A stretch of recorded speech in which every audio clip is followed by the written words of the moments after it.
All right. Welcome in to episode 45 of the Ryan Ripken Show. It is Wednesday. It's not our normal scheduled programming, to say the least, but things come up. We have to change our schedule. So thank you for joining us if you are on this Wednesday. And in studio with me today, of course, Zach is still here. Still here. Back again, baby. You know what? I don't know. Maybe you look a little bit more presentable. Maybe it's because you got kind of like a pullover. Although I'm wearing my favorite shirt of all time, which is drink orange juice because OJ will kill you. Oh my God. So I'm just feeling good. Yeah, I'm gonna have to digest that a little bit. But while my mom got it for me for Christmas 2 years ago. It's my favorite gift of all time. That's electric, and that will be. I'm going to need to hear more about that. Why didn't you bring that up during Christmas? Anyway, besides the point, guess who's back in studio with us, Zach? A lot more important.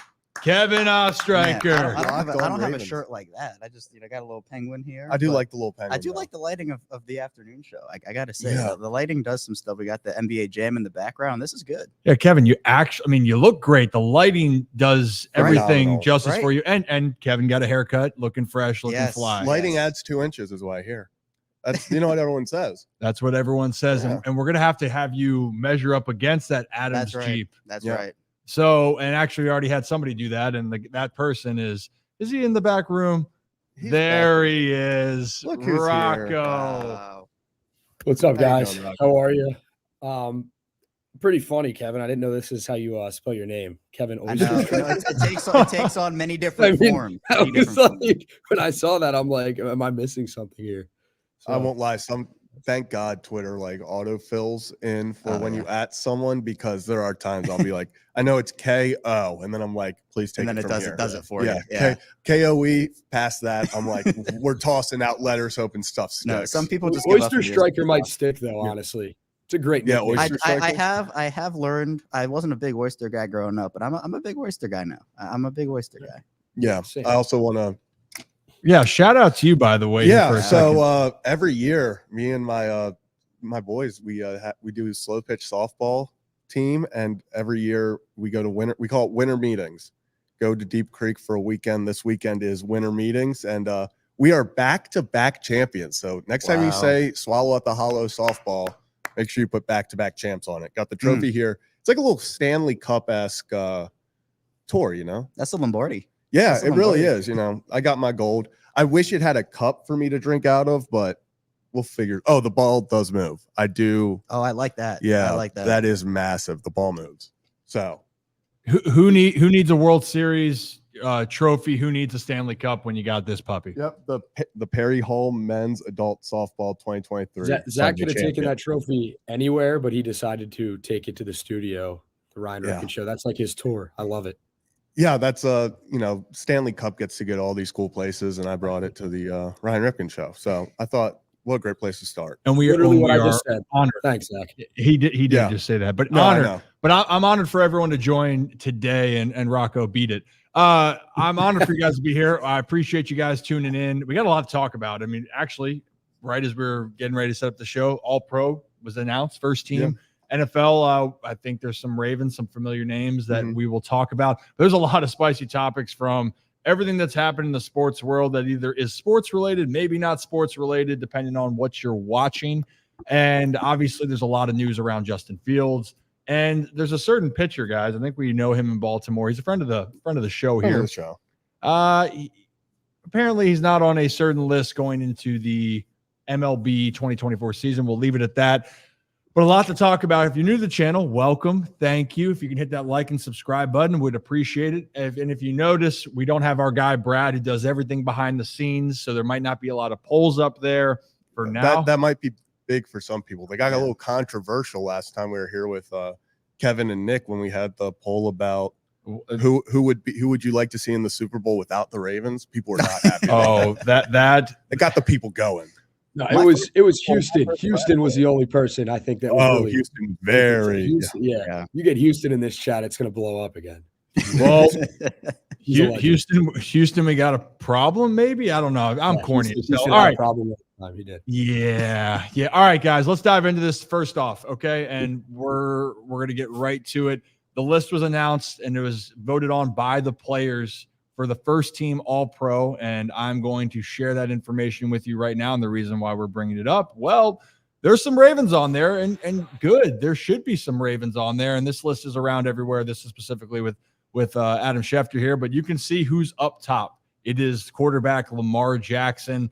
No surprise there. He deserves it. No surprise. He's going to be the MVP, right? So we all understand that. But as we go down this list, no other offensive player on the Ravens, but there are a few on the defensive side of the ball. So we're a couple, specifically Roquan Smith, again, the heart and soul of the defense, and the Mr. Do-It-All safety, Kyle Hamilton. So, guys, initially, Kevin, since you are locked on, actually, you are That is locked, my name. That is your name. Locked on. So let's talk about that. So I think that those are all very well-deserving for all the right reasons. Oh, yeah. And one thing, well, I guess three things I want to point out here is you have the 32nd overall pick in the 2018 draft, the guy that was traded for a second-round pick in Roquan Smith, and the 14th overall pick in Kyle Hamilton. So it's not like these guys were, number one picks, and the Ravens, they draft so well and they make these moves.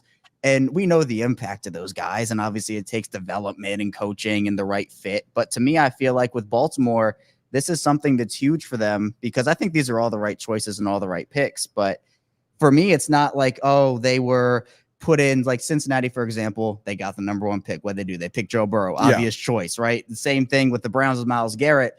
And no disrespect, they did what they were supposed to do. But to me, I think for Lamar, we know his impact. There's, to me right now in this league, no better quarterback the way that Lamar is playing.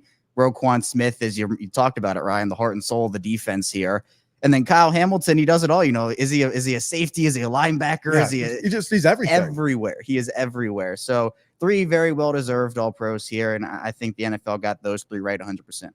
Yeah, I mean, I think we can all attest for what they've done. And you can see the other linebacker position. I know Patrick Queen's had a tremendous year, but Fred Warner is one of the best in the game. And I think people do need to understand that. To me, there's not a ton of surprises. I think there's a lot of deserving players there, right? And at the wide receiver, how is Tyreek Hill and CeeDee Lamb not going to be there? But let's talk a bit more about the Ravens here. And for Zach, we all love Kyle Hamilton. But even with him missing games, there was even talks with Kyle Hamilton not of just being one of the best players, being the best player this year. This is a guy that, let me backtrack. He's not just one of the best safeties in football. It could be the best safety. He might be the best safety in all of the National Football League. Yeah, I think, and Kevin hit it on nail on the head there. What is he? He is just so versatile in a league that has moved away from kind of, these positions of you have to be this prototypical linebacker, you have to be a prototypical safety, and it's moving to this positionless defense. The defense, especially with a Mike McDonald at the helm, where we see Hamilton do everything. We've seen him pick off Brock Purdy in a massive game with the 49ers driving down the field, but we then also saw him get 3 sacks in the same half against the Colts. So it doesn't matter how he's impacting the game, just every single play all over the field. You see him make a big pass deflection 50 yards down the field, then the next play is making a 3-yard tackle for loss on the running back on the outside. And it's just each play you see how he impacts not only what the offense has to do, but what the defense does, because you can rely on, okay, we can go send Kyle out there and he's going to make something happen. Literally any assignment, anything you ask him to do, he goes and does it. And also it's the playmaking ability now, right? He just seems like he's around the ball, making something happen. And that's something for Baltimore. We thought about it once, really Ed Reed. I know Ray Lewis was that heart and soul, but Ed Reed was that guy that seemed to be in the right place at the right time. And Kyle Hamilton's not that type of player. Ed Reed is one of one, ball hawk. He even said he'd probably have like a million picks if he was playing in this generation. Yeah. But Kyle Hamilton, I think someone compared him. He can hit like Cam Chancellor, but he has better coverage skills. I forget where the quote or tweet is out there. Yeah. It's nuts. Rock, you got to be in the locker room. This group kind of believes, and we've mentioned Kyle, we've mentioned Lamar. I mean, Roquan Smith has really left his impression, and it's no shock that he's being honored as one of the best because I think, honestly, guys, I can't think of another player that's been traded midseason. Montez Sweat's had an effect in Chicago this year, but Roquan came in and a very good Ravens team became almost unstoppable on the defensive side of the ball. And it's not just for his play. You see what he's doing. He just flies to the football, and that's why he leads the team in total tackles. but he is the heart and soul of this defense. And that's why he has drawn so many comparisons to Ray Lewis. No, they are not the same player, but Roquan Smith, from a leadership standpoint and a talent standpoint, could be looked at as the Ray Lewis of, or well, you know what? We're just going to call him the Roquan Smith of this 2023-2024 Ravens team, because he's his own player, he's his own guy, but his leadership ability is unmatched, and it's something special when you bring a guy into the locker room like that, and he's immediately just leading the team in those, pre-game hype talks, getting the team fired up. You see the guys rallying around him. You see how they gravitate towards him. He makes everyone better on that football field, Patrick Queen included. They're a great 1-2 punch, both going to the Pro Bowl. They don't want to go to the Pro Bowl, but both Pro Bowl selections, you know what I mean when I'm saying that. But it's really cool to see what he has done, the effect he's had on this defense, and the type of person and player he is out there on the football field. Baltimore loves him. The Ravens team loves him. The coaching staff loves him. I mean, what's not to like about a guy that goes out there and is literally going to wear his heart on his sleeve and give it all every single snap, every single game, and try to lead this team to a Super Bowl? Couldn't agree more. I mean, so many people will talk about Roquan Smith and they'll bring up screenshots of, box scores. They love to go and say, oh, he's not worth this big contract because look at his tackles compared to other people's tackles and stuff like that. But that's not why Roquan is so great. It's because, like you talked about, Rocco, that leadership ability, that ability to inspire everyone around you. And Nick Moore has talked about, he played with him at Georgia and obviously now. And he's like, when you have someone like that, it elevates everyone.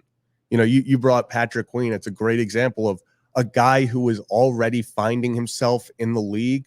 And then you put him next to a Roquan Smith, and it just, both of their games went to the next level. So it's not just about, oh, they gave him this big contract, he better go out and make, the big stat plays. He does that. He makes the one-handed interception against Miami to turn momentum, but he also, his leadership is what you're paying for. You're paying for him to go out there and be the focal point of the defense, be that vocal leader that we haven't really had on that side of the ball since 52. Yeah. And it's been phenomenal. And just to give you guys a little bit of a rundown, it's no surprise that, again, if you guys are new to the show right now, if you're new to the program, hey, if you get that like and subscribe button, we're talking about the All-Pro selections that just came out that were voted on by the players, by the way. And Lamar Jackson's the headline, Kyle Hamilton, Roquan Smith. And for those listening, we actually have this out on podcast form, Spotify, Apple. We're expanding as it goes here. And again, it's tremendous honors. Yes, no Justin Tucker, for those that are wondering, because Brandon Aubrey for Dallas, didn't he finish? Kevin, I think he finished perfect. He missed. He missed one. Did he miss one? He missed his final kick. It was oh my God. It meant nothing because that game was he went out there and missed, and it's his first kick he's missed as a professional. Wow. Like because he was in the USFL as well and was perfect. It was his first ever missed kick. Crazy. Absolutely wild. And he's off to a great start, but he's no longer perfect, but he was perfect for the entire season. Well deserving. But hey, guys, we have some breaking news at the moment. Yeah, wild. Wow. And maybe we got our own insider here. Breaking news, Pete Carroll is expected to be out as the Seahawks coach, but remain in the organization. Wow. I saw some reports out there, and Rock, where are you on this one? There you are. Get back in here. Wild. I think everyone was thinking that Pete Carroll even said, I feel good, I want to stay. And I guess he is staying. He's staying. So, okay, a little bit of context. Who would like to lead with the context? Rock, do you want to lead with a little context? You want Kevin to take it away? Let's let our guy locked on Ravens. You're locked so on? kind. You are He's so sitting kind. He's sitting in the big seat, so we got him. This the Rocco throne. I have to do good by it. But yeah, this is a shocker. I wasn't necessarily expecting this one. Another opportunity opens, and I think when you talk about Pete Carroll, even if he remains in the organization, Seattle's a fine place to go. I think. Mm-hmm. I mean, I think Seattle has pieces. Now they've made a couple. The Jamal Adams trade, I think, was one of the worst trades we've seen in probably the last 5 years. Yeah, it was bad. Blitz boy. Yeah, but even still, they have DK Metcalf, Jackson Smith and Jigba looked awesome this season. Love him. Kenneth Walker's great. Obviously, Geno Smith, is he a long-term franchise guy? No, but I think that maybe he can be a bridge guy if Seattle decides this is the year to bring in a quarterback. So I think it's actually a pretty decently attractive opening. Plus, they have Devon Witherspoon over there, Reek Woolen. So they've done a really good job. That Russell trade, they've drafted really well, and I'm really excited to see who it is. Now, hopefully, for the Ravens' sake, it's not a Mike McDonald or a Todd Monken or Anthony Weaver, but John Harbaugh is speaking in the media, and he's saying, look, any opportunity my assistants get, he's excited for him. He supports him, and that's kind of how it goes here. So another opening in the been a crazy coaching carousel, I'd say. It's been it actually started off very slow, and we're going to dive more into what that all entails, including, Mike Vrabel being out. There is finally news what's happening in Chicago. We'll get into that in a little bit here. But it was quiet after the Arthur Smith and the initial kind of firings, right? And then everyone was just kind of waiting. And then this one probably is the biggest shock just because you didn't feel like it was coming. Now, there is one that Bill Belichick, we're still waiting to hear what happened. And who knows, maybe as we're speaking right now, we're going to have some more breaking news as it happens, right? So we will talk about that actually. And you know what? Since we're on the topic, we might as well talk about it with the head coach openings, and we'll dive into some of our other spicy topics here. So as we know, Mike Vrabel is out, right, in Tennessee. That one to me was wild. For those that followed that, you guys followed it, right, Zach? Yeah. And Rocco, getting you back in. Do you see all that stuff with the owner going out, having a already pre-asked questions to answer? Have you ever kind of seen, actually out of curiosity, Rock, you ever kind of seen something like that as far as for you and in your media space? That's something they're taking your job from you, man. I saw the interview, but I can't remember. It was with the team reporter. Correct me if I'm wrong, right? Rip, you're muted. No. There we go. Sorry, my bad. You can hear me. It was with the team reporter, correct? Yeah. That is correct. Yeah. The team reporter, who's a team reporter employed by the Tennessee Titans. The team. They're not going to ask any of the, if you're in a situation like that, you're going to ask the questions and the right questions, but you're not going to basically berate who you're asking with the heavy, hard-hitting questions, because you are employed by them at the end of the day. And say what you want about that, but that's what they wanted to do. And I don't think it's the best look possible to have a team reporter interview the owner of the team and then put that out there on a social media space. I think a statement would have been just fine. No need to explain it further than that, and no need to dig yourself a deeper hole than you're already in. I think Mike Vrabel is a hell of a coach, and I don't think he's going to be unemployed for very long. I think one of these openings, or a future opening potentially down the line, he will be there and he will be in that seat going forward. But I think you could have definitely gone about it a different way. I don't like how they did it, but I'm not, it's the way they did it. So bad process. It wasn't the move great. that they made, the AJ Brown deal. I still look back on that deal. Is, Vrabel can coach the guys who were there, and I'm sure, there was process in that, but you have the Tannehill extension, you have the AJ Brown trade, and Vrabel's shown that he's a guy that players go to war for. Like the speech we talked about it, him, losing sucks and all this and all that. That's a guy you want to play for. And I think this meeting is just like, well, now I have to if you're the owner, now I have to justify why I made this move that I know that not a lot of people agree with. And I don't think I've seen that before, where an owner sits down with the team. It's a scripted thing, right? Yeah, it was very weird. So extremely weird. If you're going out there in front of the media or getting asked those questions and not scripted, from outside sources, it's one thing. But to kind of have this pre-recorded video thing with the pre-recorded questions, it felt very weird to me. I don't know. Yeah, it just felt like, not that they were hiding something, but it was like they knew what they did was not going to sit well with people. And so they were like, okay, we're just going to get out ahead of it.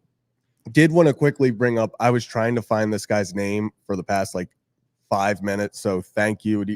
Dave Canales was he was an assistant coach last year for the Seahawks. I actually wanted him in Baltimore. So he was getting looked at for a lot of offensive coordinator jobs. I could see that being a guy that goes back there, especially if Pete Carroll is staying in some sort of front office role, I think that would make a lot of sense. Give there. Wink the job. Give Wink whoa, we're gonna talk about drama. Wild. Wink Martindale. We want some spice. We got some spice right there. That is spicy. And who doesn't like a little bit of gossip there? But I think there is a little bit more to that story. Yeah. We're teasing it. We'll get into it. But since we're on Vrabel here, why don't we hear from a player that used to play for Vrabel? Taylor Lewan now does Bussin' with the Boys. He gave his take immediately kind of after. He was actually on the Rich Eisen show when the news broke. But he gives his take on Mike Vrabel leaving, and I want you guys to take a listen. Here we go. Eisen show when I saw that Mike was fired from the Titans. And you can see the clip. It's on Rich Eisen's show, and it's truly like my reaction. That's when I found out it all went down, and like it sucks because I think it's a mistake, and I have so much respect for Amy and the Titans franchise and the people up there. Even though the people that are now upstairs I don't know very well, I have a lot of respect for them because I owe that to the Tennessee Titans. But that is, I think, a big mistake. I think Mike Vrabel, in my personal opinion, is the best coach I ever had in the NFL, which I don't have a huge sample size, but I know guys that came from the Titans, who came from other teams to the Titans. They would always talk about how Braves has really got it locked down, and he lets everybody understand the game. I've preached this from the high heavens, and we know this year, objectively looking at the Titans, it wasn't like a coach thing. It was you guys lacked talent in too many areas to truly be competitive. You have great players on there: DeAndre Hopkins, Derrick Henry, Jeffrey Simmons, like Kevin Byard until he was traded. And so like the problem was the overall roster. It just didn't make you competitive. That happens all the time. It's not a shot at anybody, but it's just truly the changing of a chapter in the Tennessee Titans franchise book. It's it'll never be the same again. I'm not saying that's a bad thing or a good thing. It's just will no longer ever be the same again. But I think we need to all be very grateful to Mike Vrabel and what he's done for this franchise. Thank you, Mike. So, actually, Kyle, kind of looks like Zach. I see it. I take that as a compliment. Wow. I would love to look like Taylor Lewan. Yeah. It's a mustache. I'll give it to him. I like it. Yeah, but that's about it. Yeah, that's all. And the athletic ability and probably size is... You could block Myles Garrett. You could do it. Yeah. If I get like 7 of me and I can illegally chop block, I'd still take Myles Garrett, but I would too. I think what you're hearing though is a former player going to bat for his coach, and for Mike Vrabel, I think the frustration was the last couple of years wasn't pretty, and quite frankly, there was a lot of frustrations on the offensive side. Right, the Tennessee Titans were having struggle scoring points, and yes, they had Derrick Henry, but Derrick Henry was getting older. He had a great year last year. Obviously, he's still one of the best backs. He still has a lot of miles on his tires, but that dude is a force. But the Titans, you just felt that relationship, Kevin, you mentioned it. Once A.J. Brown got traded, you just felt like their identity was being taken away. They didn't have the weapons. Yeah. But they battled it. I mean, hell, they almost went to the playoffs last year with Josh Dobbs in the final game in Jacksonville. Oh, no. And it's crazy because their whole situation was, their offensive line has been awful for I don't even know how many years now. Skoronski was really good for him. Yeah. But other than that, they really haven't had a great offensive line, and Derrick Henry still just is a beast, and it doesn't really matter. But they go into the year with Tannehill as the starter, and you're kind of wondering with that Levis pick, who, by the way, I was not sold on when that pick happened. I've grown much more into a Will Levis guy. You put in a rookie quarterback there, and there are going to be some rookie struggles, and Tannehill gets injured, then he gets benched because Levis is playing well. It just felt like a roller coaster ride all season in Tennessee. And we saw Vrabel when he had the talent and was successful. He led Tennessee AFC Championship game. He came into Baltimore. He was the guy in 2019 that came into Baltimore and beat the Ravens. I don't think this is going to be a very long stay in unemployment for Mike Vrabel. I think head coaches all across the league, they kind of want to take some of Mike Vrabel's process of, this is the type of players coach that I want to be, because you could tell his players loved them. Guys who aren't even in the organization, like a Taylor Lewan, are screaming his praises. So we can talk about these player coaches and, all these young, innovative minds, and that's kind of the direction people want to go in. Guys like John Harbaugh and guys like Mike Vrabel, Mike Tomlin, those are really important coaches still in this league. And so I think a team's going to get I know there are rumblings, maybe the whole Belichick situation. Does Vrabel go back to New England and is he the coach there? So I think that it was a very unfair way to end things with Vrabel. I would have given him one more year. And I know that some fans will say, well, you're just dragging out the inevitable, and why just reset now? I mean, the fact that they were even considering trading him, and that was a conversation, meant that, he has value across the league. So I think that, I wouldn't have made this move. I think for me, Vrabel should have had at least one more year there, and we'll see how it impacts. Maybe it works out for him. I'm not saying Tennessee's going to be doomed for 50 years because they made this move, but I think it would have been better for them to keep him than to let him go. Yeah, I think if you're looking at the rest of the division, though, there's a change of the guard, right? Mm-hmm. Yeah, Doug Peterson now is the veteran coach in that division, and he's only been there 3 years now. Yeah, this is going to be his third. So the point of that's just where we are. And Rock, you ready to come back in? Are you okay there, bud? There he is. He got upset. You keep taking me out. You keep taking me out. Okay, we do this every time, but because I have to do it now, I'm the jackass. Yes. Yep. No, you've always been the jackass, but you just so happen to be like more of a jackass this time around. Well, okay, but so the point we're kind of getting, I look at Mike Vrabel. If we're looking at coaches' stability, people like being around. I know people don't like to talk about the Steelers as well. But I mean, I think John Harbaugh, obviously, it speaks for himself, the culture. I think Mike Tomlin's done that tremendous job. I think I'd put Mike Vrabel in that conversation of creating a culture. Guys love to play for him. And I don't think he's going to be out of a job for a long time. No, that's what I was getting at. He's a player's coach. The players absolutely love him. And you hear Taylor Lewan, who had his ups and downs with the franchise, basically say, like, I think this is a bad decision. And, he said he loves Amy, the owner, but this could be a bad decision at the end of the day for the Tennessee Titans. I think Mike Vrabel is a great – it's hard to come by guys that can create a culture like that in the locker room and that have also played the game at such a high level and help their team get wins on the biggest stages. So for Mike Vrabel, he's been there, done that, and he's done a pretty solid job with the Titans with what the cards he's been dealt. I mean, no one expected A.J. Brown to get dished on, when was it, draft night a few years ago? Yeah, and by his reaction, he did not either. I yeah, mean, exactly. that famous like video Brown of to him. go, and then Derrick Henry's on his way out now with that farewell, his conversation that he had. So it seems like the end of an era in Tennessee.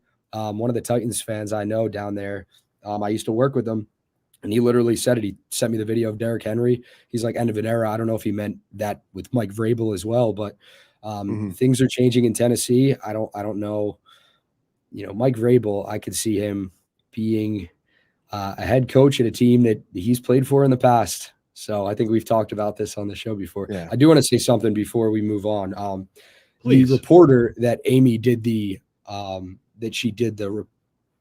interview with, that's Mike Keith, because I was watching her the whole time and watching what she had to say. Mike Keith does a phenomenal job. I've talked to him a few times. He's their play-by-play guy, and he's a legend. So he's not just any ordinary team reporter down there, but a situation that you're put in to have to do that, and where it's not an open space for everyone to ask her questions, it's got to be, a little weird, but that guy's just doing his job at the end of the day.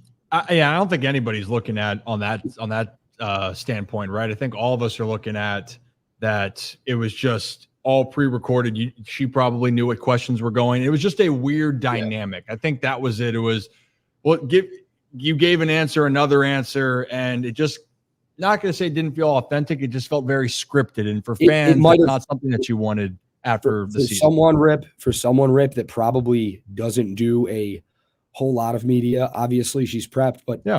How many times does Steve Bisciotti do a press conference during the season? Not too many times, but when he talks, he's ready to talk. It's like, but when you're going to go into an interview like that, you probably know what questions are going to be asked. And that's not a knock on Mike Keith, and it's not a knock on Amy either. It's just like, that is the way that this kind of works when it comes to something like that. So I would have loved to have seen kind of an open forum, all of the local media. And I don't know if they did that or they plan on doing that, but all the local media gets to kind of ask her the questions, like their own questions, ones that aren't necessarily pre-scripted. Like, what's the deal here? Why'd this happen? Why are you guys moving on from Vrabel?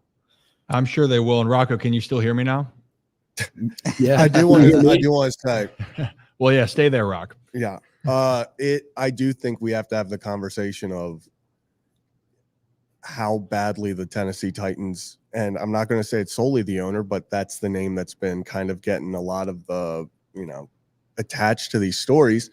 but how the Tennessee Titans botched the end of this era in Tennessee, because you had supposedly it was very close. It looked like the Ravens and the Titans had a deal potentially to trade Derrick Henry, gets vetoed by people above the general manager, people assuming would be the owner. So that's what's out there originally is, no, they want to keep Derrick Henry. So now you're losing him for nothing. You'll get a comp pick most likely, but for the most part, you're not getting much for Henry. And then, you know, there are all these rumors. Can Vrabel be traded? You know, what does Vrabel do? And then you have this very awkward parting and then the very weird press conference after. And it just feels like just the way it ended is not what those two, after all they did, truly deserved. And you know, it might all work out. You know, maybe they get an offensive mind in there with Levis and everything, and they do take off, and that would be awesome. But it did kind of stink to see that those two, after all they did, kind of had to, you know, not ride off into the sunset as, you know, the guys they're supposed to. Henry got that a little bit after that great game, and he got to sit there. But I do wish Vrabel would have, kind of like Taylor Lewan was saying, like, gotten a little bit better of a send-off than the way he did. Yeah, he definitely changed the perception of what the Tennessee Titans were and embodied. I will say the other part, the question that rattled me, and we'll move on though, was saying, who is the new coach or GM going to report to? Right. And like that was a part there that I'm sitting there going, what the hell is that? Like, because that's how do not, you know that well, right now? well, and that's I guess my point. I understand I don't even know if a reporter would ask that off the bat. Maybe they would down the stretch. I think they would ask that question after someone was hired, but off the bat, hey, this next person you hire, are they going to report to you, or who has control? And that was just a very, like I said, it was just a very unorthodox interview, but it's all a part of it. Quick other note, Rock, I'll bring you back in. Did you see what happened with the rumors around Wink Martindale with the Giants? Ooh. So for those that don't know, the rumors are swirling around that him and Daboll had a few issues. Mm-hmm. And by issues, there was according, and again, I don't like to gossip and stir up, but the story around it was there initially was rumblings of leaks and a lot of disagreements with the staff during the season. And then it seemed like tensions kept growing. You could watch a Giants game and see that there was issues. And then it led to the fact, reports are being out there that Wink Martindale told Brian Daboll to F off. And it looks like his time in New York is done. I feel like he is on and off the field, very fiery individual. And not a lot of things went well for the Giants. And it's kind of like a fitting way in some ways, Rock.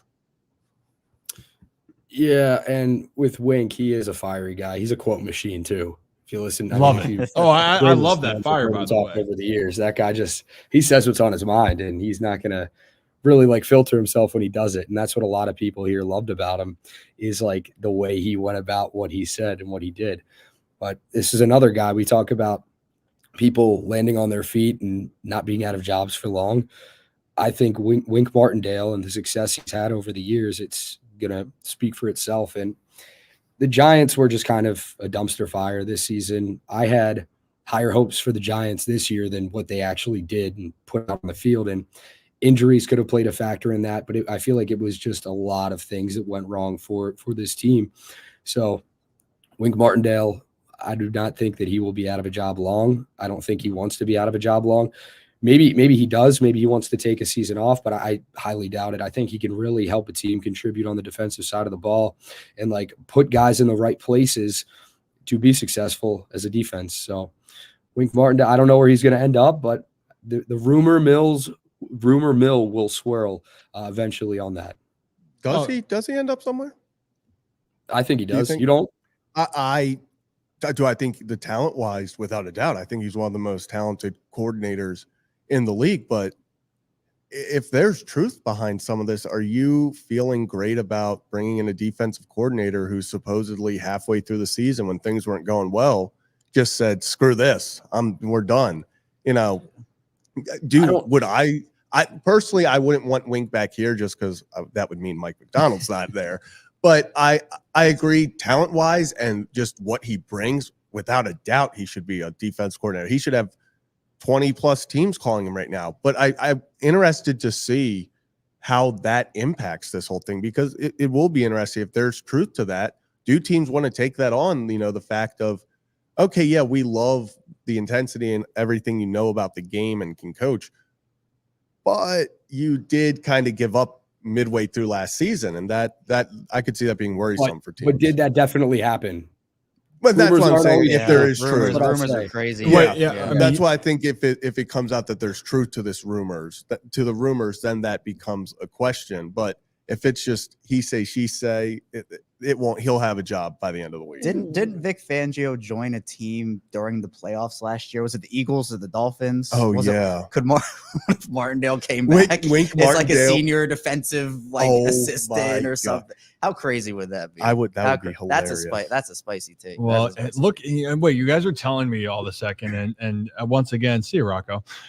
Are you telling me that rumors aren't necessarily true? You can't believe everything you see on the internet, Ryan. You can't. Where do you see that? You can't? No. You can't? I've done it before. Big mistake.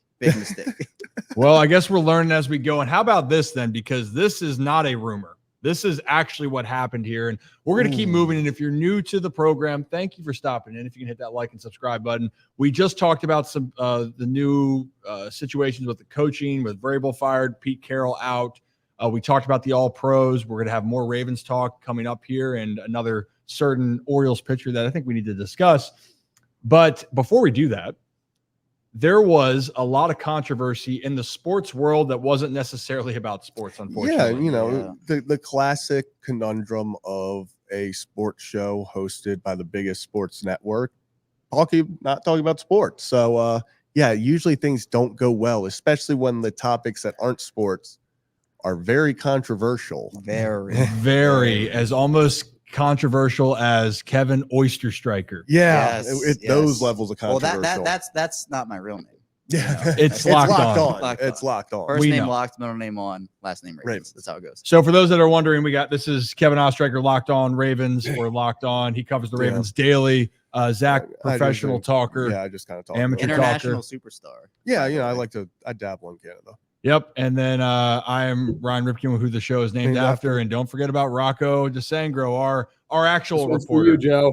This one's for you, Joe. Wow. I know Joe's hype. Oh my goodness. I will say though, that's crazy that you did that after Joe did kind of call you out earlier. I meant to put it on the screen. Man, 16 fluid ounces. Yeah, you need it, dude. This is so true.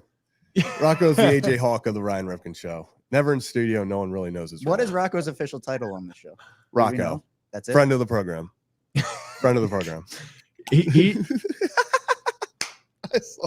All right, so we're figuring out our roles, and then you just saw the name mentioned in AJ Hawk and whatnot, and there's Locked On Oyster Striker again. There it is. Everyone knows the name. A lot of good kids, but let's get back to it. The reason you saw AJ Hawk, we were talking. The show that we were alluding to was the Pat McAfee show, and if you've been watching this recently, and if you haven't, if you've lived under a rock, there's been a lot of conversations that have been going on. Pat McAfee's tripled down on making comments about higher ups at ESPN. I think that part people can live with. That's just being very bold. The problem that's happening was with Aaron Rodgers and talking about things that aren't sports related, specifically with the Epstein situation, Jimmy Kimmel. Yeah. But maybe it's the final chapter. Pat McAfee announced today that Aaron Rodgers is not going to be on the rest of the NFL season, but let's let Pat explain this to you. And then we have one more reaction because we think it's absolutely hilarious. It's a hysterical reaction, but very realistic for a lot of people how they feel. But here's Pat McAfee explaining the Aaron Rodgers situation. Waiting for us to fail. A lot of ammo and things to attack us for over the last week. And we would love to get back to the point where we just move on and continue to silence all the haters over here who can't negotiate as good as I can. All the people over here who can't create a show as good as us, and all the people up here who are just going to always be here, and they're going to hustle and do their thing, which I respect. But we need to do that, and that is our focus. That is our goal. And Aaron Rodgers is a Hall of Famer. He's a 4-time MVP. He's a massive piece of the NFL story. Whenever you go back and tell it, he will be a huge part of it. We are very lucky to get a chance to chat with him and learn from him. Some of his thoughts and opinions, though, do piss off a lot of people. And I'm pumped that is no longer going to be every single Wednesday of my life, which it has been for the last few weeks. On Friday, obviously, I threw us into the fire as well. forever stand by that. Everything else, though, like, just can't do that and not what we want to be known for. And I'm also pumped that I don't have to do these types of talks anymore. So with that being said, sports are alive right now. Yep. All right. So I love at the end where he goes, and I know I kind of put us in the fire on Friday, but I do stand by that still. Right. And that one is referring to when he went out and talked about specifically was with Norby Williamson saying there's people inside ESPN that he thought was sabotaging their program. And so he called it out, then he doubled down. And then as you see, he tripled down there. Here's the other conversation we wanted to bring up. It is actually today, I think it was, but Charles Barkley was on this morning, and Charles Barkley was asked about the Aaron Rodgers situation with Jimmy Kimmel. And we want to play it because we think the reaction is worth showing. Got me using big words. See these knuckles? Nate, I don't even know what those words. Oh, there we go. He's crossed it a few times, but I think he's a good dude. He's a very good player, and the NBA is better with Draymond in it. Yep. Some people say that Aaron Rodgers crossed the line with Jimmy Kimmel. 100%. If Jimmy Kimmel had said that about you, if Aaron Rodgers had said that about you, implied that you had been on the Epstein list, how would you handle that? I'd have punched him in the face. What do you mean, punch him in the face? You know what the hell punch him in the face means? Like, I think that when you're in the limelight, people get to say things about you that goes with the territory. But that when you start comparing people and saying you're hanging out with pedophiles and people having sex with underage girls, dangerous allegation. That's dangerous. But Jimmy has responded. I like how Jimmy. I love how Jimmy responded. But like, listen, I don't know Aaron Rodgers. He's always been cordial. I've said hello to him a couple times. But like I say, you can make fun of celebrities. That goes with our territory. But like, that's slander. Yeah. When you say people like, well, he hangs out with pedophiles and people having sex with underage girls, I would just, know, again. But you mean metaphorically you would punch him in the face? No, I meant rhetorically, whatever the hell. See, she got me using big words. See these knuckles? Nate, I don't even know what those words mean. Rhetorical, metaphorically. You don't mean you No, I don't even know what it means. Rhetorical, metaphorically? I don't even know what those words mean. Hell yeah, I'll punch him in the face. Hey, I know. And what do you mean by that? I mean, I would punch him in the face. Chuck is awesome. I love He's that. awesome. Didn't National use rhetorically correct, but I'm going to give him the slide on that one because it was hilarious. Yeah, he meant physically he'd punch him in the face. But so we brought that up to you because obviously it's a spicy conversation and it is a topic that Pat McAfee, they've had to tread water with. But Charles Barkley, he's one of one. Did not tread. He did not tread with that. Rock, people like authenticity. I don't think anyone's more authentic in this game than Charles Barkley, to be honest.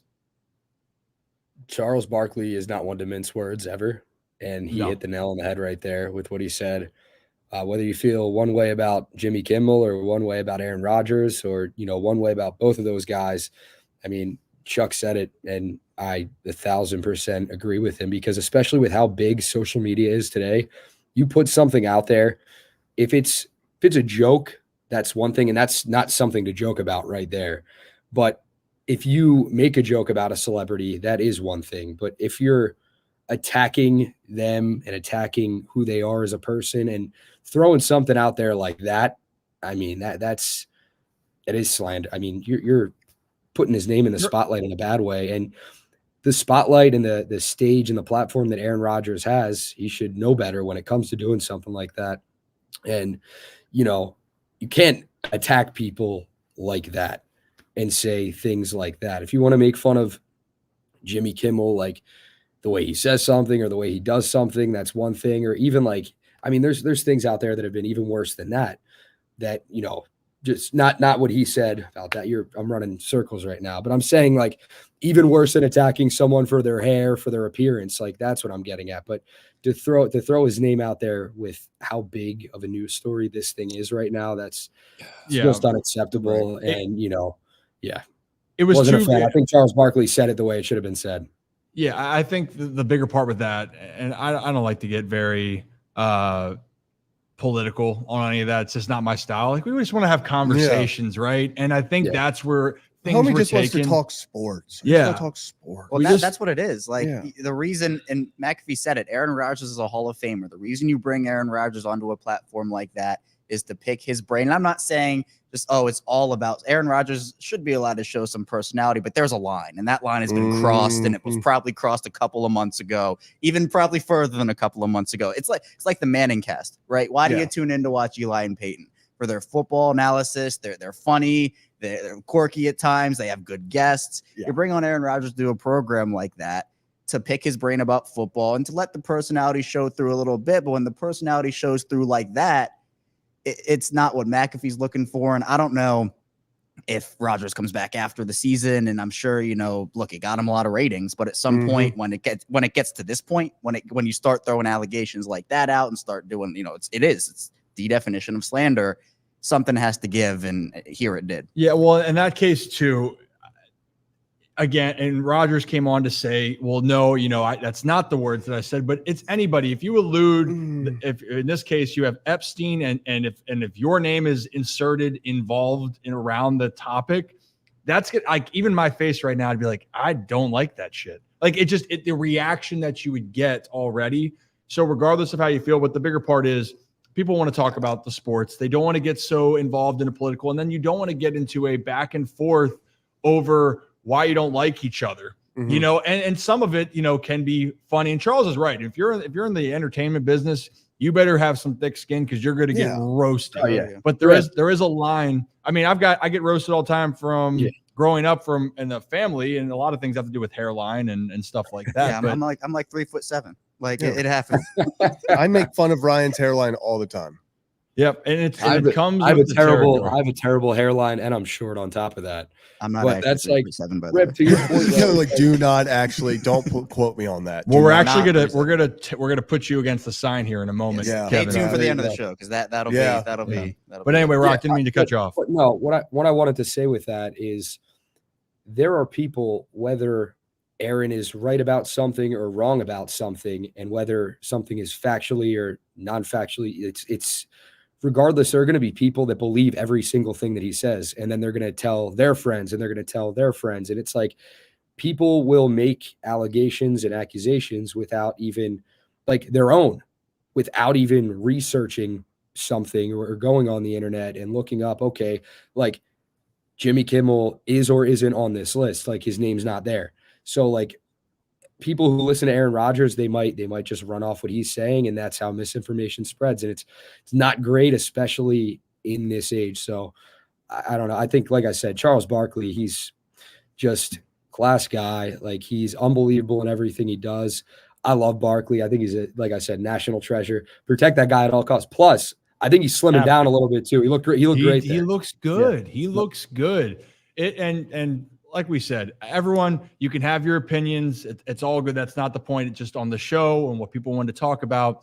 Let's stay focused on what it was. I think McAfee put it perfectly. He did. He said he was so excited that every Wednesday was no longer going to be in his mentions on Twitter. What did Aaron Rodgers say on the Pat McAfee? You could see his relief. Yeah, and it just because you could even see in some of the clips when Rodgers would go off on these tangents, and McAfee sitting there like, here we go. Here we go. Well, no, I will say this. He isn't, by having him on, he's enabling and allowing this conversation to go. Like that's what makes McAfee for what it is. He goes, I'm going to stick to my guns. I'm going to allow people to speak, but this is kind of now you have to rein it back in. And I think that it's the right move. Reset.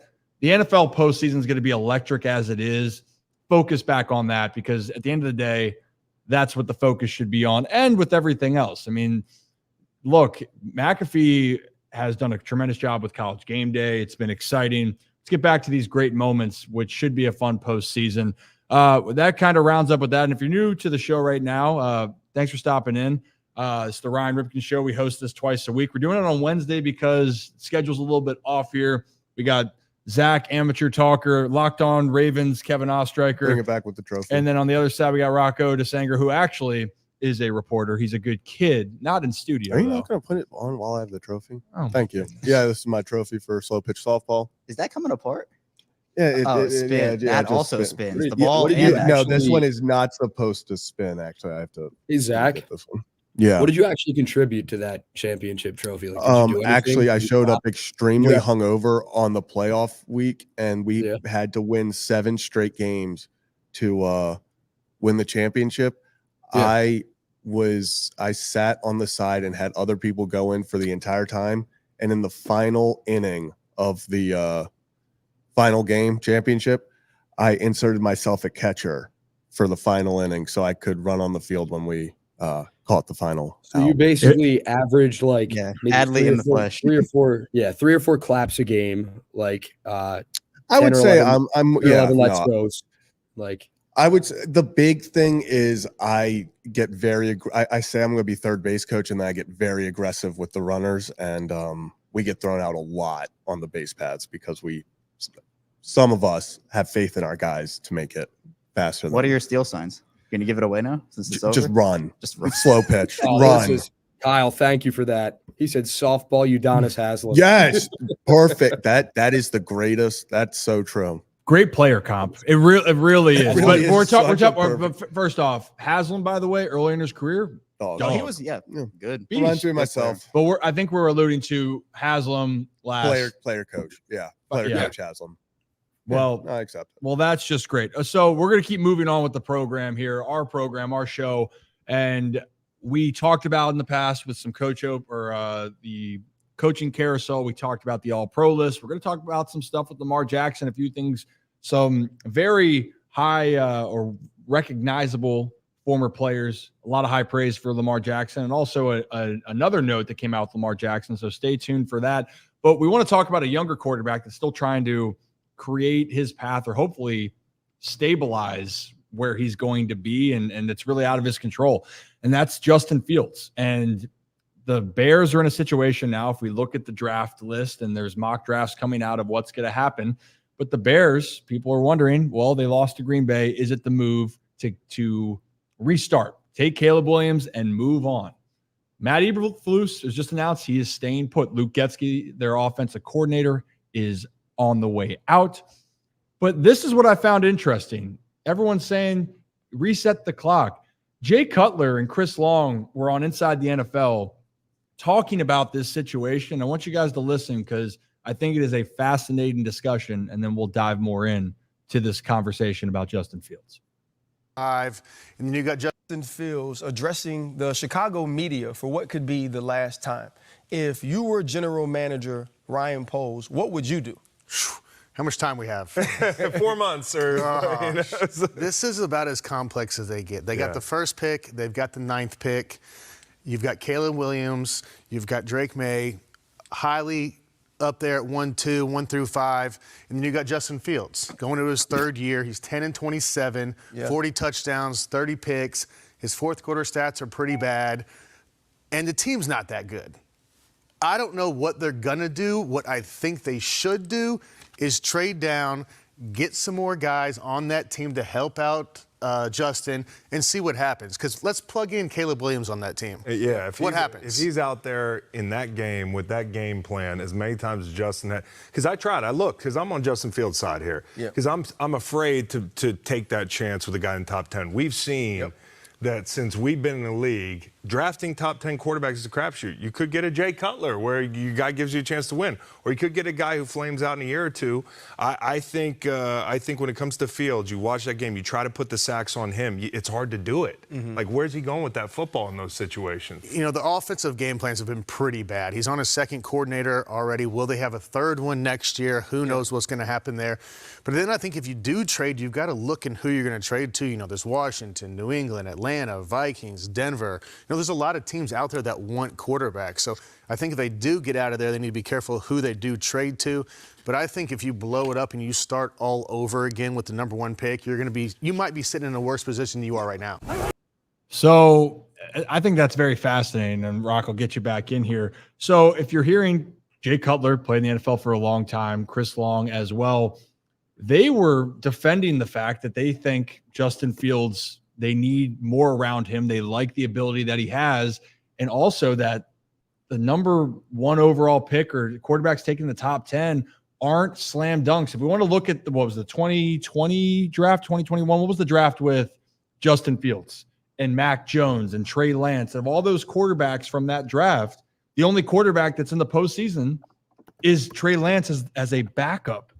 And he's the 3rd string quarterback for the Dallas Cowboys. So was Trey Lance that year? Why am I believe, Trey Lance and Mac Jones were in the same draft. Yeah. Well, I don't know why I was blanking that. And Zach Wilson, Rip. Yes. Yeah. So of that list, so Rock, I mean, you heard it right there. Let's start with you.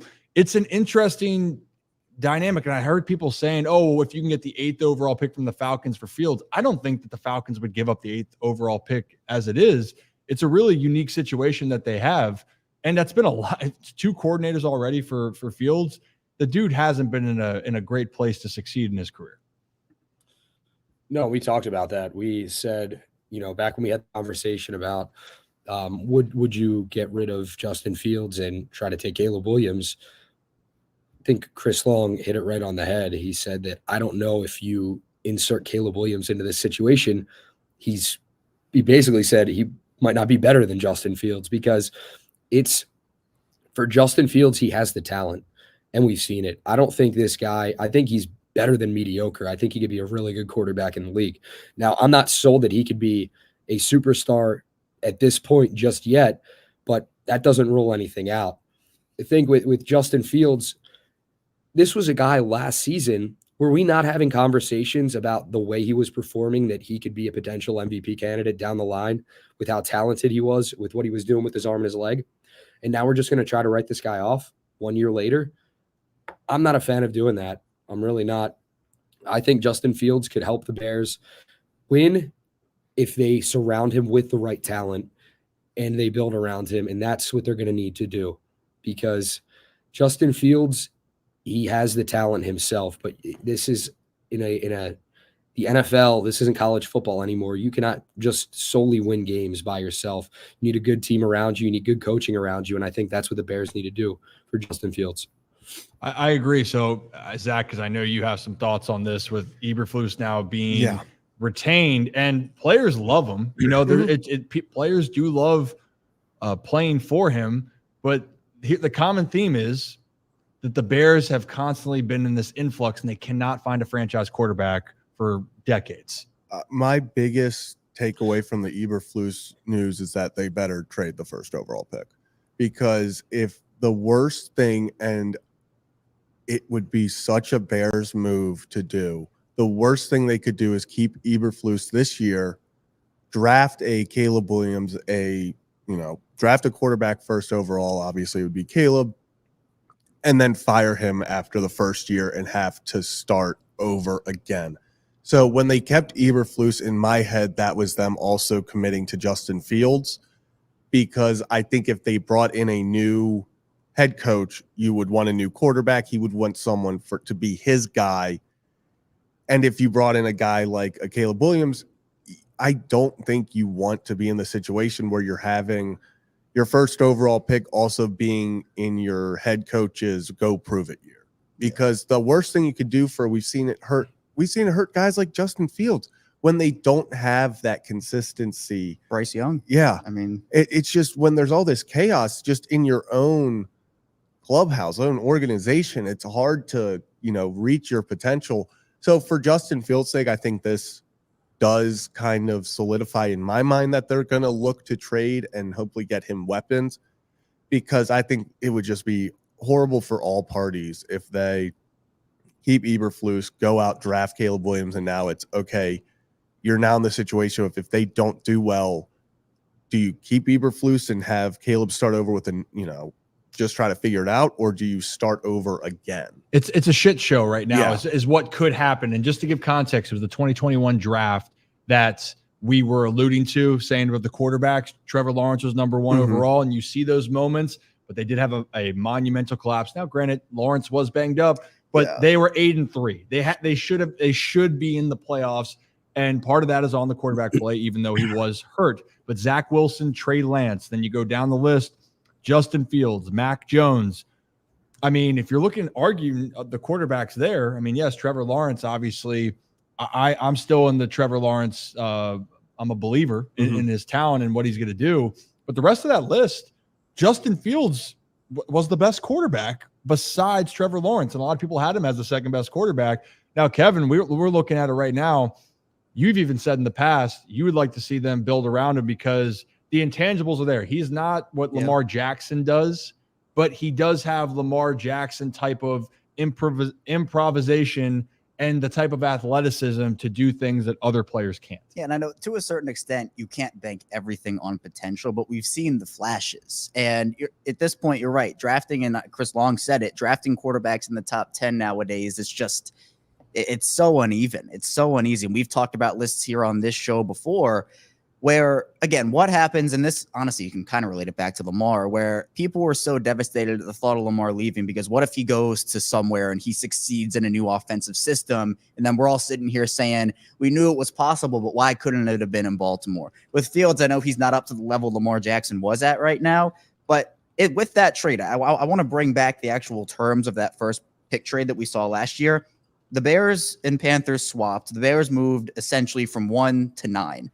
Along with the 9th pick, so moving back essentially 8 spots. They also got the 61st overall pick in the 2023 draft, what equated to the first pick this year, and then a 2025 second-round pick plus DJ Moore on top of all of it. So let's say they move back 8 spots again. Let's say they go back from 1 to 9, and who knows if they get a DJ Moore level caliber player at this time around. But you have Justin Fields. Go out there, whether it's Rashawn Johnson stepping up in year 2 or Khalil Herbert coming back. You have DJ Moore. Cole Kmet is there. You build some semblance of an offensive line around him. If I'm Chicago, I would want to see that. And a couple of other things with Fields is that, again, there are 2 sides of the story where Fields is going to be up for a contract in a couple of years and the 5th-year option and all that. Sometimes the best spot for a franchise would be, okay, let's just trade and reset. But the Bears aren't resetting here. They brought back Eberflus. And if it was a different conversation of let's go pair, like the Ravens did, John Harbaugh and Joe Flacco as a rookie coach, rookie coordinator, DeMeco Ryans and CJ Stroud as a rookie coach, rookie quarterback. I said coordinator, but I meant quarterback. That's what I think the Bears could do. But since they're bringing back Eberflus, the players seem to like him. I would just say get the value you can, and then you can have a consistent influx of guys on rookie contracts. Because what is it in today's league? It's in order to win, got a quarterback on a rookie contract. I'm not saying the Bears are going to go out there and win the Super Bowl this year, but I think it gives them a shot to at least see what Fields is with talent around him. Because let's say Fields goes to Atlanta with a new coach and with Bijan and Drake London and Kyle Pitts, and he balls out. People in Chicago would be like, man, why didn't we just give him one more year, give him the talent? That to me is where I'm looking as a Bears fan and saying, well, what about one more year? Fields in Atlanta would be it'd be so good. Well, it'd be horrible because it would force me to take Bijan Robinson, Kyle Pitts, and Drake London, probably the first 3 picks in my draft, because I would be sold on all their potential like I am every year and just be disappointed probably. Well, and Justin Fields, as far as for fantasy goes, he can be a fantasy monster when he's healthy and whatnot. But again, that's fantasy. We're talking about reality. And this is the part here, Mitchell, you bring up. I agree with him. Yeah. I think that Caleb's ceiling is higher, and I think that he is going to be the better player, but I'm not sure if where the Bears are, it makes total sense, especially with now keeping Eberflus. I think it's better for them to, like Kevin just said, see what you have in Fields. I think we've seen those flashes. So it's like, okay, if we get him a good line, if we can build a nice receiving core around him, get a Marvin Harrison Jr.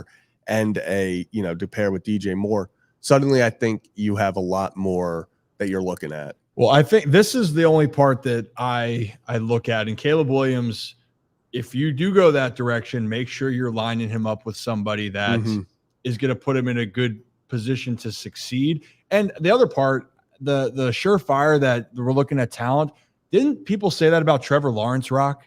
Wasn't that a conversation that people said Trevor Lawrence is that can't miss prospect? And I think Trevor Lawrence is a great player. That's no knock. I think just the guarantee isn't a necessary guarantee. It was funny. Everyone thought this past year that Bryce Young was going to be that guarantee. Look at the situation he was put in. It was not a good situation. It's been brutal so far in Carolina, but the guy that everyone had a little bit more doubt on because of the test that he had to take, CJ Stroud. Yes, he went 2nd overall, but CJ Stroud is now considered, probably, if we're having a list of quarterbacks, you probably can't, if it's for me, Lamar, Patrick Mahomes, and CJ Stroud are the 3 quarterbacks I'd want to move forward with my franchise. I mean, but is that fair to say, Rock? Trevor Lawrence was that high of a graded player, and Caleb Williams is higher. I'm just trying to say it's not a slam dunk lock. Caleb's talented. I'm still not out on Trevor Lawrence, but with Lawrence coming in, he was one of the who's laughing. Do you see the comment? Hey, I could hold my own. I could hold my own. 5 Kevins. Oh my God. I didn't even true, though. realize that's what Carolina he is said. 5 Kevins as their O-line. That's gold. That's gold. Oh, See, it's gold. Go ahead. Mitchell didn't say 5 Roccos or like 3 Kevins and 2 Roccos. Like Kevin's the show that would guy. be It's like That I'm is not a- much better, Rocco- but Rocco do felt appreciate- saved by not being included. I do. In that. I feel like I grew an inch taller like that, and I'm feels great. Feels great, guys. You're a good kid. All right, You're a good Rock, kid. go ahead real quickly on what you were trying to say. No, I said I'm still not out on Trevor Lawrence by any means, but Neither are we. I believe. No. I know. I'm just saying. Like, I think that there probably are some people that might be, but he was coming out one of the highest rated prospects, if not the highest rated prospect since Andrew Luck, like grade wise, because it was like, all right, Trevor Lawrence, you cannot miss on this guy. You have to take him, and you're going to see that going forward with like a Caleb Williams, and if they don't reach a certain potential by a certain time, people are already writing them off. So I think Caleb Williams is going to have a really great career, but we hope that he does. We don't know if he's going to until he gets on the field, takes that first snap, plays that first season, and then you can really evaluate the guy. But it's so hard, man. I would hate to be a scout or a talent evaluator or any of those jobs because God forbid you're wrong. It's a bad look on you, honestly. So, but Caleb Williams, I think all the hype is real for sure. Oh, I think it's one more thing also. It almost could turn into a Kyler situation if you keep Fields and you bring in a new coach next year. It's what it could have turned into because with Kyler, he's a Cliff Kingsbury guy. Cliff drafts him and then they move on with Jonathan Gannon. And now the whole conversation as well, is Kyler really Jonathan Gannon's guy? And it creates all this drama. So when you talk about like Bryce Young and they're going to hire a new coach, is that new coach, is that going to be a Bryce Young guy? Are they going to want Bryce Young, or are they going to try to trade him for what they can? And how much can you really get for Fields? I mean, could they get the 8th pick from Atlanta? I don't know, but is Fields going to fetch a late first, or what's that going to look like? I just think there's so much more value in trading the first, getting present and future assets, as opposed to trading Fields, maybe getting 1 or 2 assets here and there, because Fields has shown the potential. I just think it's better organizationally and better process to see what you have, as opposed to maybe take a risk while also getting back maybe 1 mid-tier to somewhat high-tier asset. You can get back 4 or 5 high-tier assets with a trade of the first pick here. And right now it's looking like for these mock drafts, because obviously mock drafts all matter right now. Chug that Red Bull, Rock. But for Joe. Joe's back. Joe's back. So I got to, hey, Joe. You got to for Joe. Love Joe. We're rocking with some Red Bull. You're such a good kid. We have some good kids on the show. Joe didn't even send us a case of Red Bulls. I had to go buy this one myself. So wow, this is what it is. Wow. Eventually we'll get some hats and garb from Joe. Well, he still likes you, but we haven't done the measurement yet. But just to run through on the mock draft of right now, people are expecting possibly 3 quarterbacks because the teams that are at the top of the draft, Chicago Bears, Commanders, Patriots, all are in the market technically for a quarterback. And those names right now are Caleb Williams, Drake May, Jaden Daniels has creeped up there as well. A dynamic player, obviously the Heisman Trophy winner. But then there's a guy, where does Michael Penix go now? Because that was a tough game against Michigan. By the way, if you heard people talk about Michigan, that's a great defense. The Styles, he had no time. I haven't changed my opinion on Michael Penix Jr. I think he can go to a great place. I still like Atlanta. Kevin, I know you're with me on that. I think Atlanta would be a fine spot for him, but I will say this is a what have you done for me now lately sport in football. And so we talked him up all the past week about he balled out against Texas, and he did. I mean, he did. He made NFL level throws, but then he comes back against Michigan. To your point, Ryan, great defense. Fantastic and defense. He's missing throws. Michigan boat races him. I mean, to me, I think this does drop his stock. Now, maybe a team does fall in love with him, right? It happens where we see what we consider a reach, but another team is locked in on that guy and he's number 1 on their board. But I could see him maybe slipping to middle of the first round, end of the first round, maybe early. Maybe it's a Will Levis situation where he falls to like the very early 30s and a team takes him there and it's a better situation for him. I was going to say, I think that's perfect for him, actually. Yeah. I think especially when, I know, Ryan, I'm sorry, but I'm going to bring it up, especially with the age concern that I have. I think we've talked about how he is a more developed quarterback. So, you throw him in a situation where it is a more developed team. It's a team that has, maybe is picking in the 20s. So you're sitting there and you're like, okay, they're a team that was just a quarterback away. He could find himself in a much better situation than if someone falls in love with him in the top 10, top 5, and suddenly he's got to go be the guy. If he comes middle of the first and it's like, okay, we have pieces already around you. Now you can go ball out. I think that's the best situation. Maybe you trade up like we saw with Lamar Jackson. The Ravens trade to 32.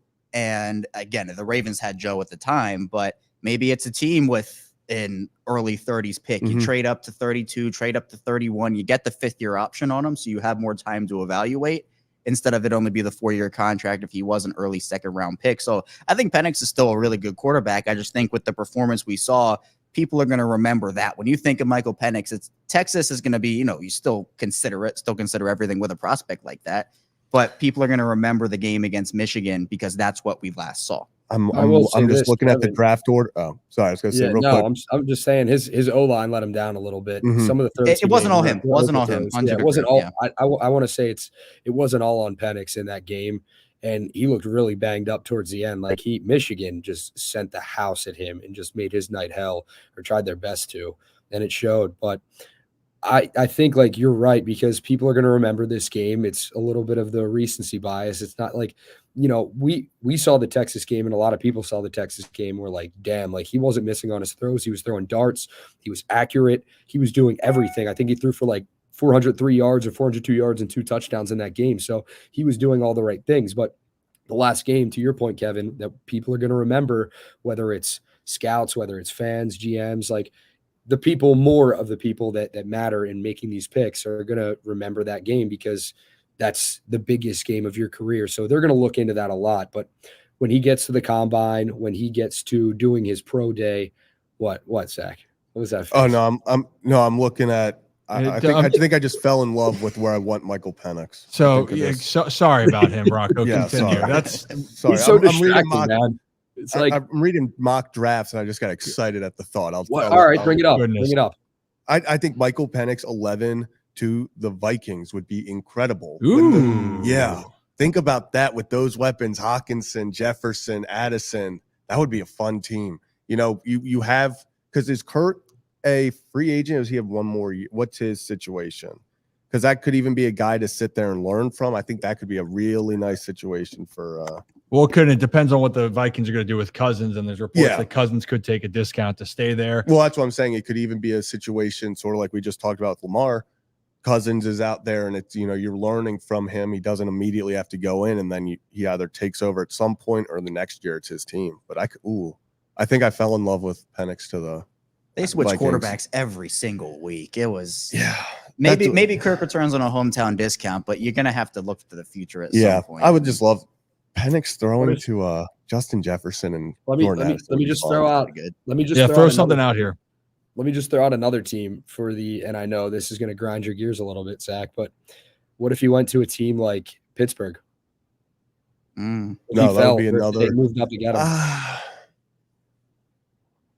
Yeah, I could see Pittsburgh doing that. Denver, because they've had that kind of quarterback. Originally I was going to say Denver at 12, but I like Minnesota a little more. I like Steelers too. That could be he and Pickens. Because you see that quarterback carousel with Trubisky, Rudolph, Pickett, and like it seems like that's one of the biggest pieces, if not the biggest piece. This might be weird. I see Kyler in Pittsburgh. I've always just seen it happen. I don't know. I weirdly see that too. Right? Yeah. You know what? I weirdly don't see that at all. Kyler Murray in Pittsburgh? He fits the timeline. I mean, Arizona's going through a rebuild at this point. So you think I've that's just seen edits online, because when you just said that, I started. I was like, why does that super that just makes? I think I've seen a lot of Kyler Murray edits to steal it. Steelers. That doesn't move the needle for me, and it doesn't even allow my imagination to go there. I'm not saying it moves the needle, but it could happen. Kevin, are you and I taller than Kyler? Do you think? Do you think like measurables? How tall is Kyler? We gotta get Kyler to measure up against the Kyler sign. Murray, guest on the show, live measurement. Well, is Kyler? Do we think did we include that in our pitch to him to come on the show? I don't think a lot of people would love to say, "Hey, we'd love for you to come on, but please get measured by Kyler." Kyler is listed as at 5'10", but like, there's no way. Like, I've been there. I've listed myself at 5'10" too. I know I'm not 5'10". There's no shot in hell. It's like, well, Rocco, there's some people saying that you were wearing some lifts for the. I wasn't. There were rumors out there's there. rumors, and rumors are true, is what we're learning on this show. 5-inch heels. That's because Nick Moore spread misinformation that I go on air and I wear boots, or that I was going to do that. So, that was a crazy allegation that Nick Moore maybe said. I'll sue Nick Moore. But it's true because it's a rumor. It's a Can rumor. I sue Nick, Ryan? I think you can. I can do the Ryan Ripken show. Yeah, I could. I could. Exactly. We're not going to do that. But sue ourselves to get in the news. That could be something. That's so fucking dumb. Until it. Kevin, you're gonna find out my ideas get shot down immediately, and then a few weeks later, you gotta keep going. They're like they start coming around to my ideas. It's like the Patrick thing. No one wants to move the city until it's too late. Push bikini bottom. Then they all pushed it anyway. They come back. That was the dumbest idea. What are your subscriber marks? Like what are your like when we hit a certain amount of subscribers? Oh, like, yeah. So know what you're gonna do. Yeah. So what is it? 10,000. I'm shaving my head. Well, I'm gonna just get like a buzz cut, and then 100,000. If we get to 100,000, when we get to 100,000, I'm jumping out of a plane. I'm gonna I will pass out. I'm letting everyone know like that. Are you scared of heights? Is that petrified? Okay, petrified. I've been open with all of them. Like I'm gonna say I'm doing it. They're still gonna have to I'm gonna be squirming, getting in the it's gonna. Listen, I'm afraid of heights too. I'll go with you. We can jump out together. There's no chance Rocco jumps out of the plane with me. Me and Rocco jumping out of a plane would be a Hey, if you say it on the Ryan Ripken show, it's a pact. It's binding. Yeah. You can't get out of it. I'm doing I've been here 3 weeks. I'm doing like 5 things already. Yeah.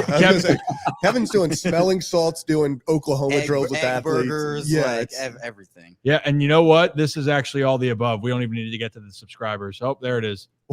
One more like Zach goes swimming in the harbor. And Zach, for those, you like it. And for those that are tuning in, if you could hit that like button, subscribe button. We like to have fun here. We are growing something that we think is going to continue to get better and better. We have a lot of things going on, and we have a lot of fun planned.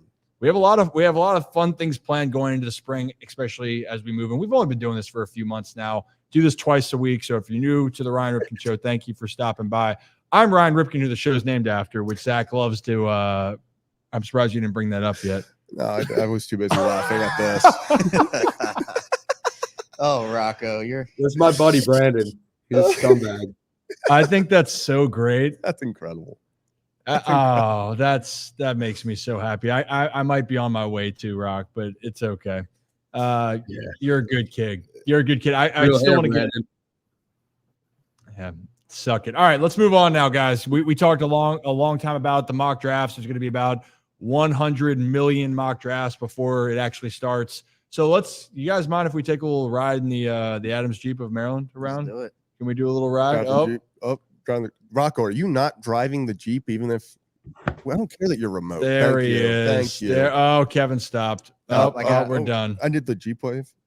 There we go. We're riding. I'm riding with one. Hey, good kids. All right. So this is Rocco. That's something. We'll get you off the screen. Yeah, I was gonna say get that off. Get that out of my face. So we're moving into our Adams Jeep of Maryland because they are sponsors of the show here. And if you look behind Zach right here, they're great. They're tremendous service I actually parts. did that right.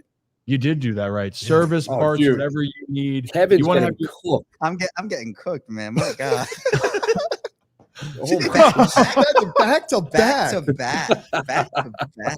It's not that I'm used to it. The upper deck. From the upper deck, Mitchell and Kevin. RKO, man. Jeez. That was crazy. Oyster Striker. If we thought it was bad enough that you were going to do smelling salts and get absolutely, I guess not blindsided by Nick Moore in an Oklahoma drill when he is cleared for contact. This might be the clear for contact. But with Adams Jeep of Maryland, they have everything. We've shown that Orioles Jeep. It's amazing. Sick. We have a lot more things planned for them moving forward. But guys, let's discuss this because a lot of people will want to talk about Ravens still, and we'll get into some other topics. But the recent news that just came out here is actually, Kevin, that Lamar Jackson was presented with a MVP award already. Yes, the local media MVP, another unanimous MVP on the board for Lamar Jackson here. So not surprising. Hey, let me. I'm gonna pull that up so people can see it. And Rocco, did you have a vote in that? Like, actually, if it's local media, did you? Rocco. Yeah, Rocco can say something. Rocco, did you vote for this? I think I might have missed the email this year, but I did vote on it last year. Oh, that is so awkward.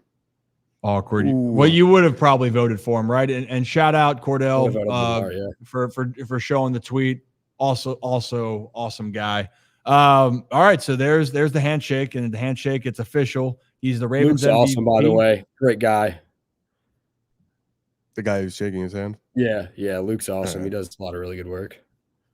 So, I mean, that's no surprise. It's the first of many accolades, hopefully, for Lamar Jackson and for the Baltimore Ravens. As we know, Lamar Jackson has his mind set on winning a Super Bowl, Kevin. We understand that that's where they want to go. That's the direction. And quite frankly, unless the Ravens go and win the Super Bowl, the Ravens aren't going to be satisfied, and no one even more is not going to be satisfied than Lamar Jackson.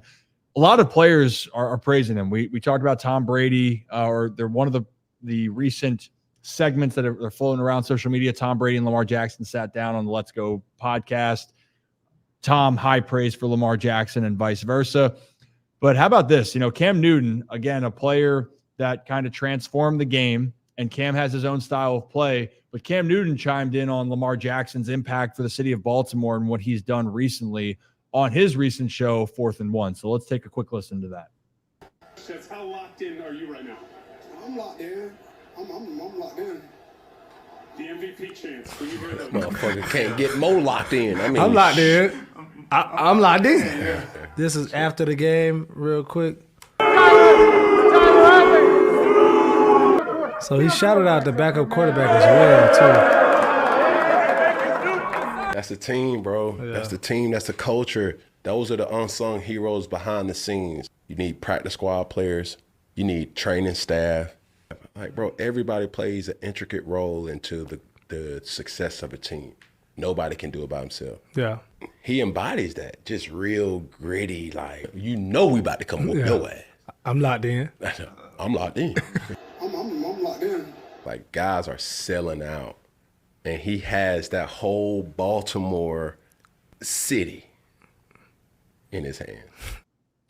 He ain't lying about that. Lamar Jackson truly has been sensational for this team. Everyone knows what he embodies, but Kevin, Cam alluded to it, but Lamar bringing Tyler Huntley in, the camaraderie.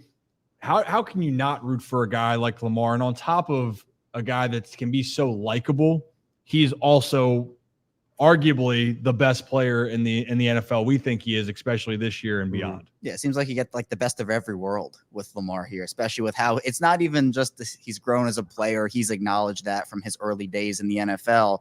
But as a leader, he's become this guy that, the players rally around. And I think that you now have all these different leaders in different forms. Lamar leads different than Roquan Smith, but I think it's just as, if not even more effective, because I think it starts and ends the Super Bowl locked in this with Lamar. And then you have Roquan, and he's being locked in every week. John Harbaugh, he's bringing that leadership. But for Lamar in particular, what you have there is a guy that first moment he becomes a Baltimore Raven, gets up on that stage with Coach Prime, with Deion Sanders back when you're still covering the draft. He says, they're going to get a Super Bowl out of me. Believe that. And it's viral. Everybody refers back to it.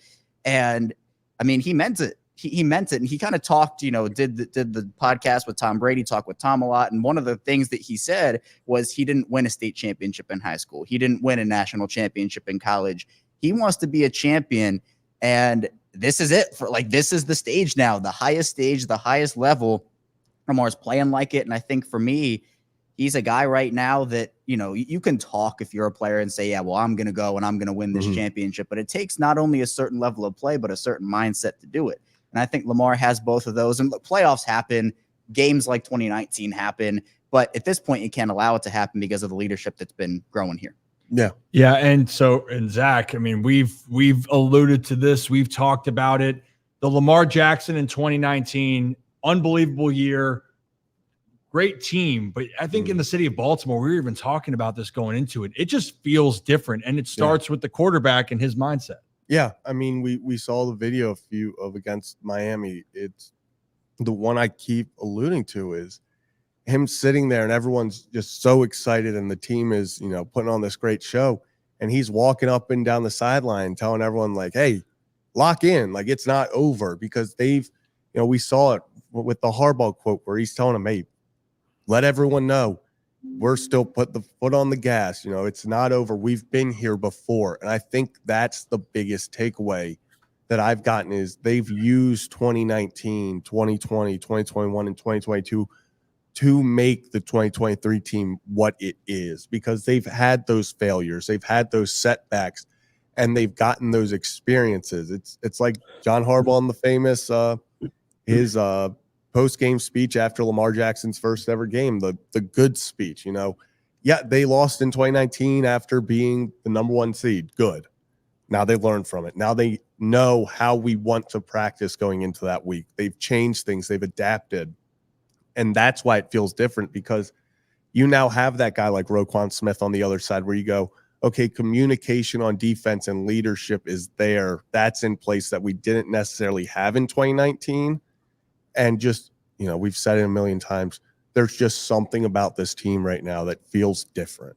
Yeah, and Rock, bringing you in with this, look, no one's been criticized more at the quarterback position since he's come into the league, I think, than Lamar Jackson, especially for the accolades that he's accomplished, right? Unanimous MVP. He has one of the highest winning percentages. He's tied for the second most wins since he's come into the NFL, behind Patrick Mahomes. In all of football, he does so many great things. But yet there's still some doubt around him and the team because of the past.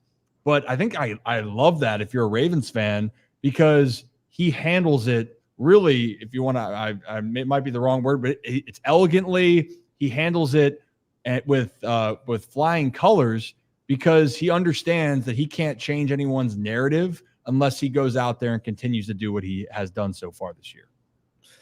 You said there's not a quarterback as highly criticized as Lamar since he's come into the league. I would go as far to say hasn't been a player as criticized as Lamar Jackson since he's come into the league and started really, since he's won the MVP. People are going to look at his stats. People are going to call this guy a running back. People are going to look at his playoff record. People even look at his stats this season and they're like, those aren't MVP stats. What Lamar Jackson, I would love for the people that say that and have not watched a full Lamar Jackson game to sit down and watch it and not pay attention to the stats. Look at what this guy does. Look at what this guy is capable of doing each and every snap, and the excitement that you watch. And I'm not just saying, oh yeah, give Lamar Jackson the MVP because he's an exciting football player, but the plays he is able to make, the improvisation that he is so capable of on the field, where he's able to make something out of nothing.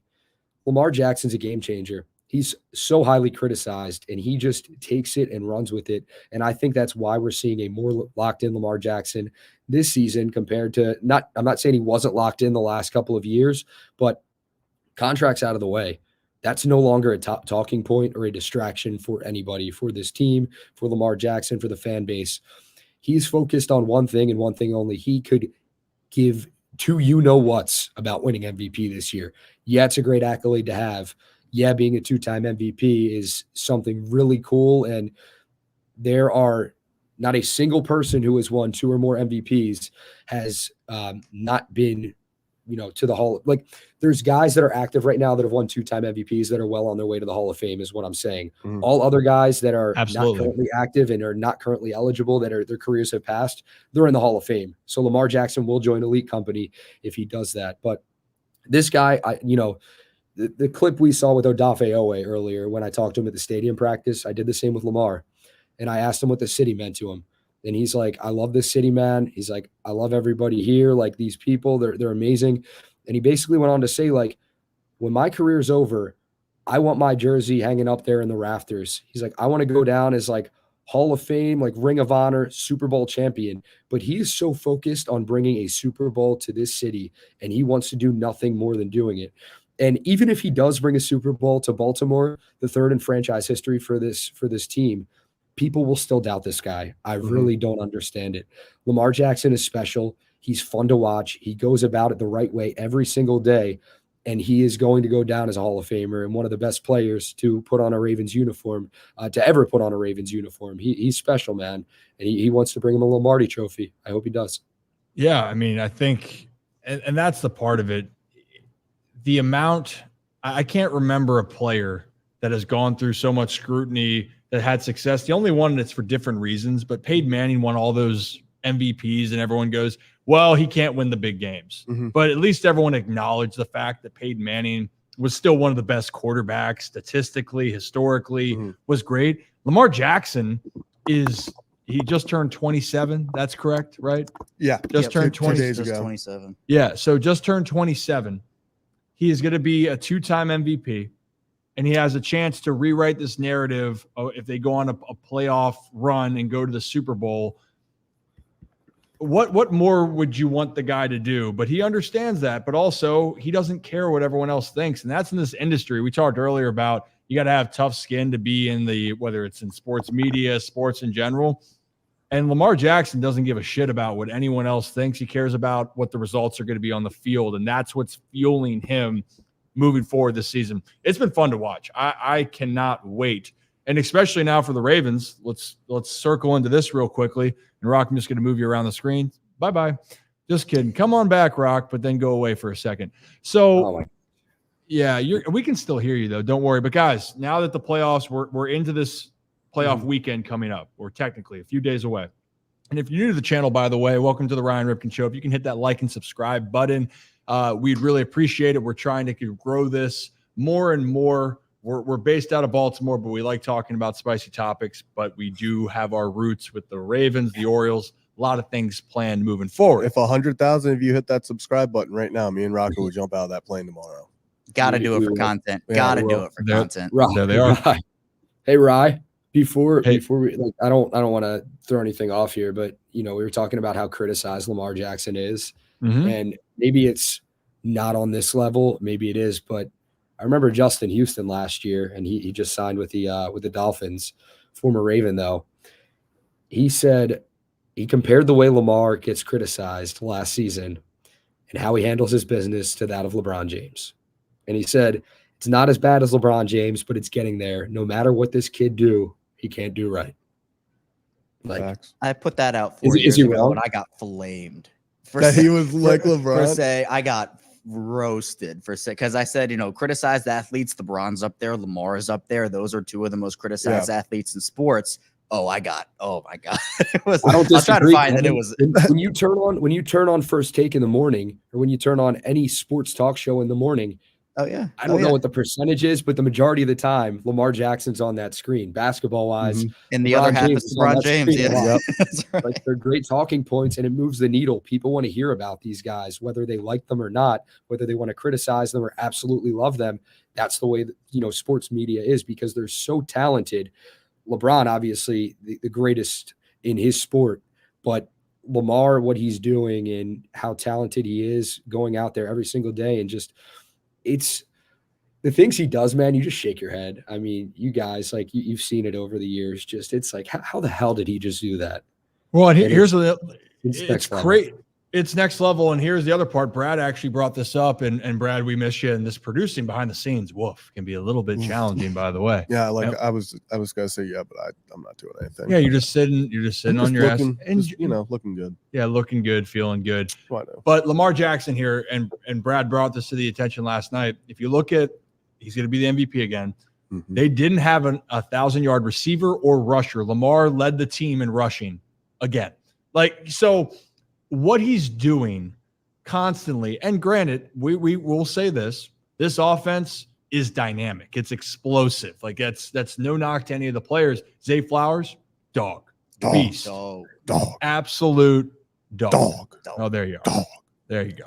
So, but and you've seen the impact Odell Beckham Jr.'s had. You see how tough Gus Edwards run. Justice Hill brings that kind of, can do it all for you. He might not be this perfect 3-down feature back, but he has carved out his role. It hurt losing J.K. Dobbins. It hurt losing Mark Andrews, but then you have Isaiah likely step up.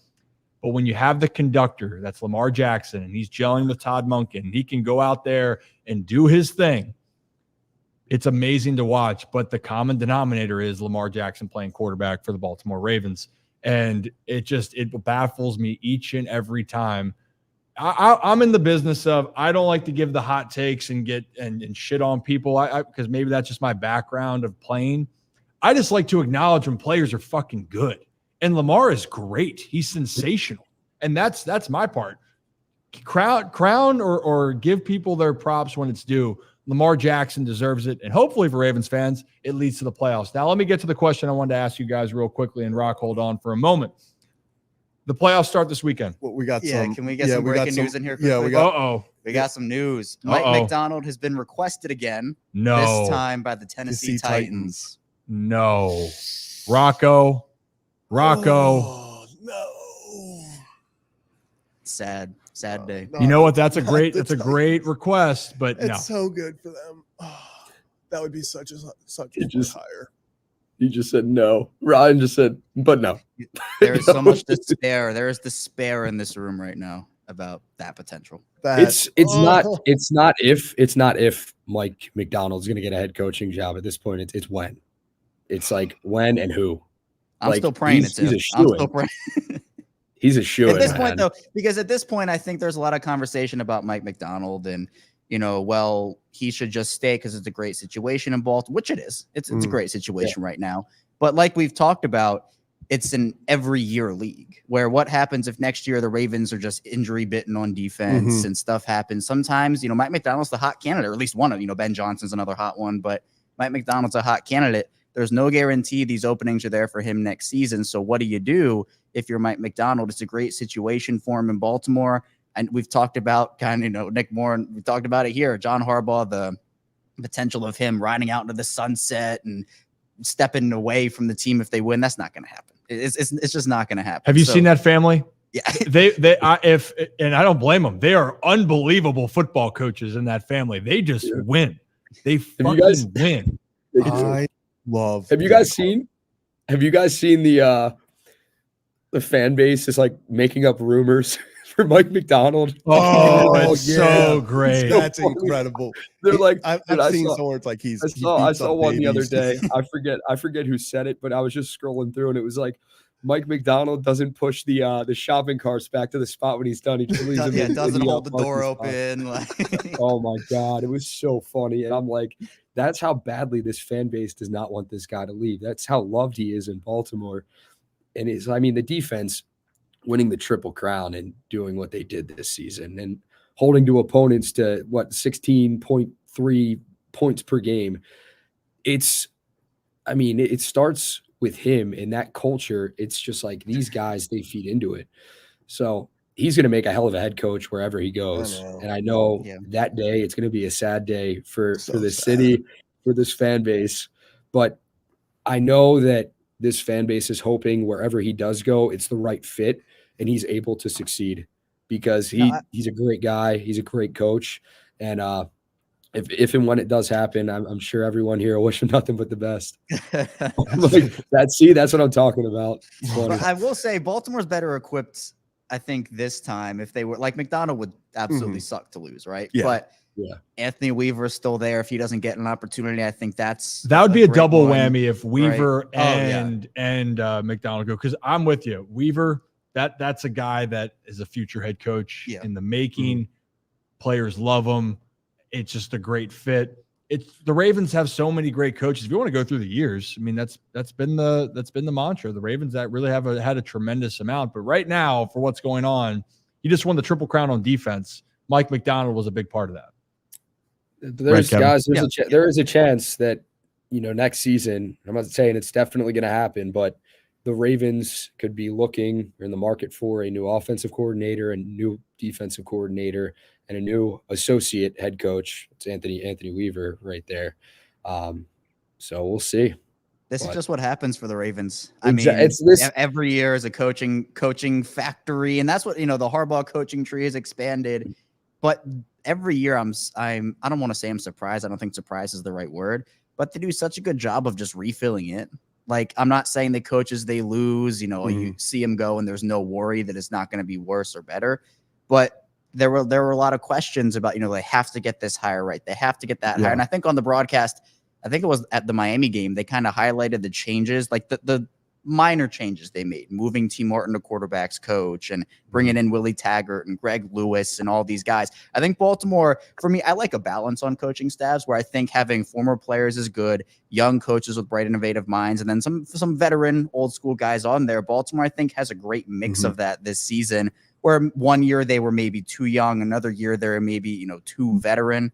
But I think for me, Baltimore, they've done a good job of building this coaching staff, and it's just what happens every year. Baltimore loses coaches. They lost a couple last year. They filled it in nicely, and I know this is to a bigger extent if they lose a guy like Mike McDonald, but I think they would be okay, even though it still kind of stings just even thinking about McDonald not in Baltimore. I know, and it's really though it's a culture that's been established. It really is, and if the culture can stay there, and again, where's the stability from the ownership to the general manager with Eric DeCosta, and obviously what Ozzie Newsome has done, and then John Harbaugh. John Harbaugh, you have those people in place. I think the Ravens will be fine. But let's talk about who the Ravens possibly could play in the postseason here. Like, what are the actual chances? I know, Zach, just not the Titans. Just not the Titans. Don't have to worry about that. Yeah. Well, I'm not in the play. But yeah. Yes. No. So let's talk about realistic chances here. As we know, Texans Browns, it's the 4-5 matchup. Steelers Bills is the 2-7, and the Chiefs Dolphins 3-6. We'll go around the panel. Rock, I'll have you go last, then let you think about it. And you can fix your hair again. So, guys, realistically here, which we'll do one of each here real quickly. Who do you think the Ravens will play in the divisional round? And if you had a choice of which team to face, who would it be? So let's actually start. Who would you want to face, and who do you think it actually will be, Zach? I want to face the Texans, and I think it will be the Texans. Ooh. Yeah. So you think you're on board, C.J. Stroud, D'Amico Ryans, they are going to pull the upset in Houston. Even though it would be an upset. Cleveland has the better defense, and Joe Flacco is January Joe. Yeah, no, I think they do that, but they're the team I want to see because it is still a rookie head coach and a rookie quarterback.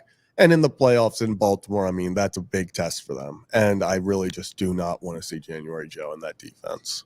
That's not. I think I just Ravens do not want to see that. Ravens fans just don't want to see Joe in Baltimore for a lot of reasons. Yeah. Regardless that he's now 1 win away, though, he's 1 win away from breaking the road playoff win record. So that's something to monitor against the Texans here. But seeing him come into Baltimore then in orange and white would not be the ideal look. No one wants to see it. It's that Shawn Michaels, Ric Flair thing we talked about. I'm sorry, and then you got to kick him in the face. Kevin, what you got? Yeah, I mean, I'm gonna say who I think they're gonna play is Cleveland. I think it'll be the Browns. Who I want to play, bring me Pittsburgh. Bring me Pittsburgh. I mean, there's the storyline. Oh, the Steelers swept the Ravens this year when I think we all know, there was no Lamar in the second game. First game, look, Baltimore beat themselves. I'm not making an excuse for that one. But bring me Mason Rudolph against Roquan Smith-led defense, a Kyle Hamilton-led defense, Lamar Jackson back in there. TJ Watt, I know he's out for the wild card game. Even if he is active for the divisional game, it would probably be on some sort of discount and clearly not close to 100%. Not that Pittsburgh doesn't have depth there, but we know the impact that TJ Watt has on that defense, one of the best defensive players in this league. So I just think that if I were hand picking out a team for the Ravens to play, I think Pittsburgh is the one that I'd want to see. Miami, I think they could also beat Miami. They're just Miami. I love their roster. They're just so injured right now. Their defense is torn up. Torn up, man. So I feel like they signed 3 edge rushers yesterday, including Justin Houston. So they're beat up. But I think if I'm thinking about who they most realistically, that Cleveland defense, because for me it's not even about Joe. Joe's super turnover prone. And we look at Cleveland's wins. Who did they beat? They beat the Texans without C.J. Stroud. They beat the Jaguars, who were already melting down. I can't remember. They got worked by the Bengals backups last week, or with their backups got worked by the Bengals. Excuse me. They were resting guys. Right. Yeah. So I just think for me, Myles Garrett and that Cleveland defense, I don't think any defense can necessarily stop Lamar Jackson. But if there was one that could slow down the Ravens offense out of any defense in the AFC, I think it will probably be Cleveland. And I think a storyline, the perfect storyline for the NFL would be the Ravens play the Browns for Joe Flacco. And then the Ravens play the Chiefs in the championship for Taylor Swift coming to M&T. Oh, that is, you're all about the stories, all about the storybooks. Damn, we'll see what happens. I am gonna have to try to find Taylor Swift if they come to M&T. Well, why don't we get past the divisional round first, and then we can start talking from there. Also, Norma, our people will reach out to your people, Taylor. Yeah. Didn't Flacco play for the Jets? He did, and they did play up at the Meadowlands, but Joe did not come to play in Baltimore. I think that's what we're talking about. Having that welcome home for Joe. It's the same thing that the Lions fans are going to have to deal with this weekend. Just with Matthew Stafford going back to Detroit, and that it's the guy that brought you at least some life and some good moments and memories. But unfortunately, they couldn't get a playoff win there. Now it's the guy you traded away. He won a Super Bowl elsewhere. And now the quarterback that you got that used to be a Ram is facing his whole team. That game's going to be phenomenal. All right, Rock, your turn. Who do you think who would you want to see the Ravens play, and who do you think it's going to be? I would want to see them play. Can I pick two teams, or do I just get one? Go ahead. I mean, sure. It is the rules. I think all right. Well, anyway, for the storyline, like Kevin said, I'd love to see them play the Browns and Joe Flacco. I think that would be awesome. And I think the diehard Ravens fans, they're obviously rooting for their team, but somewhere in their heart, they're rooting for Joe Flacco to also play well. Some of them in that game, but lose to Baltimore. So I think it would be a really cool storyline, really cool to see Joe back here at M&T Bank Stadium. And the ratings would be through the roof. It would be incredible. But for the Steelers to beat the Ravens twice this season, and the last game was with their backups, the Ravens backups, and for the Steelers to get in, and for the Steelers to play walk in your trap, take over your trap in the locker room after the game, bouncing around after beating the Ravens backups, I think there are players on the Ravens, and I'm pretty convinced that every single player on the Ravens has seen that video, that would be using that as bulletin board material, the starters, Roquan Smith specifically, guys on the defense, they would just want to absolutely take it to Pittsburgh, and they would love nothing more than to knock them out of the playoffs. So either team, it would be great to see a division rival. Why wouldn't you want to see that in the divisional round of the playoffs? It would be awesome. Divisional rival in the divisional round in this economy, you can't ask for anything better. What it's made for. This economy? What it's made for. In this economy, you kidding me? I'm with you. I think the team that you would want to play for Baltimore for other reasons would be Pittsburgh, given everything that's happened. The Ravens, the record-wise, are 1-7 in the last 8 games against Pittsburgh. There's that narrative, how that last game just ended. You can feel there'd be a lot of built-up frustration. Yeah. Plus, hard to beat a team 3 times in a row, which Pittsburgh would have to do.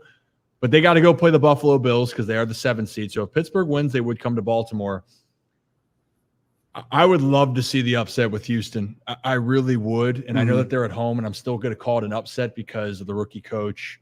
I think it also is just like physically, if you look at the line, I think the Browns are favored. No, they are. Yeah. It's an upset. But man, it just, if you believe in destiny, it's going to be Cleveland. If you believe that things happen for a reason, and what's happening right now is Joe Flacco gets off the couch, and all of a sudden the team that he used to beat the shit out of, now he is leading this team to go play the team that he used to beat the shit out of them with in Baltimore.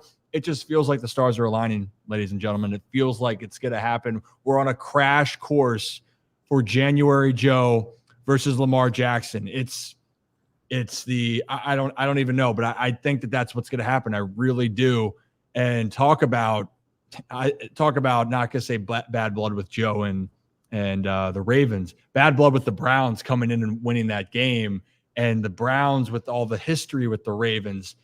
That would be the biggest game Cleveland's had in decades. Oh yeah, no question. So I just think that I believe in destiny with that. We'll see Joe in Baltimore. Can't wait. Should be a great battle.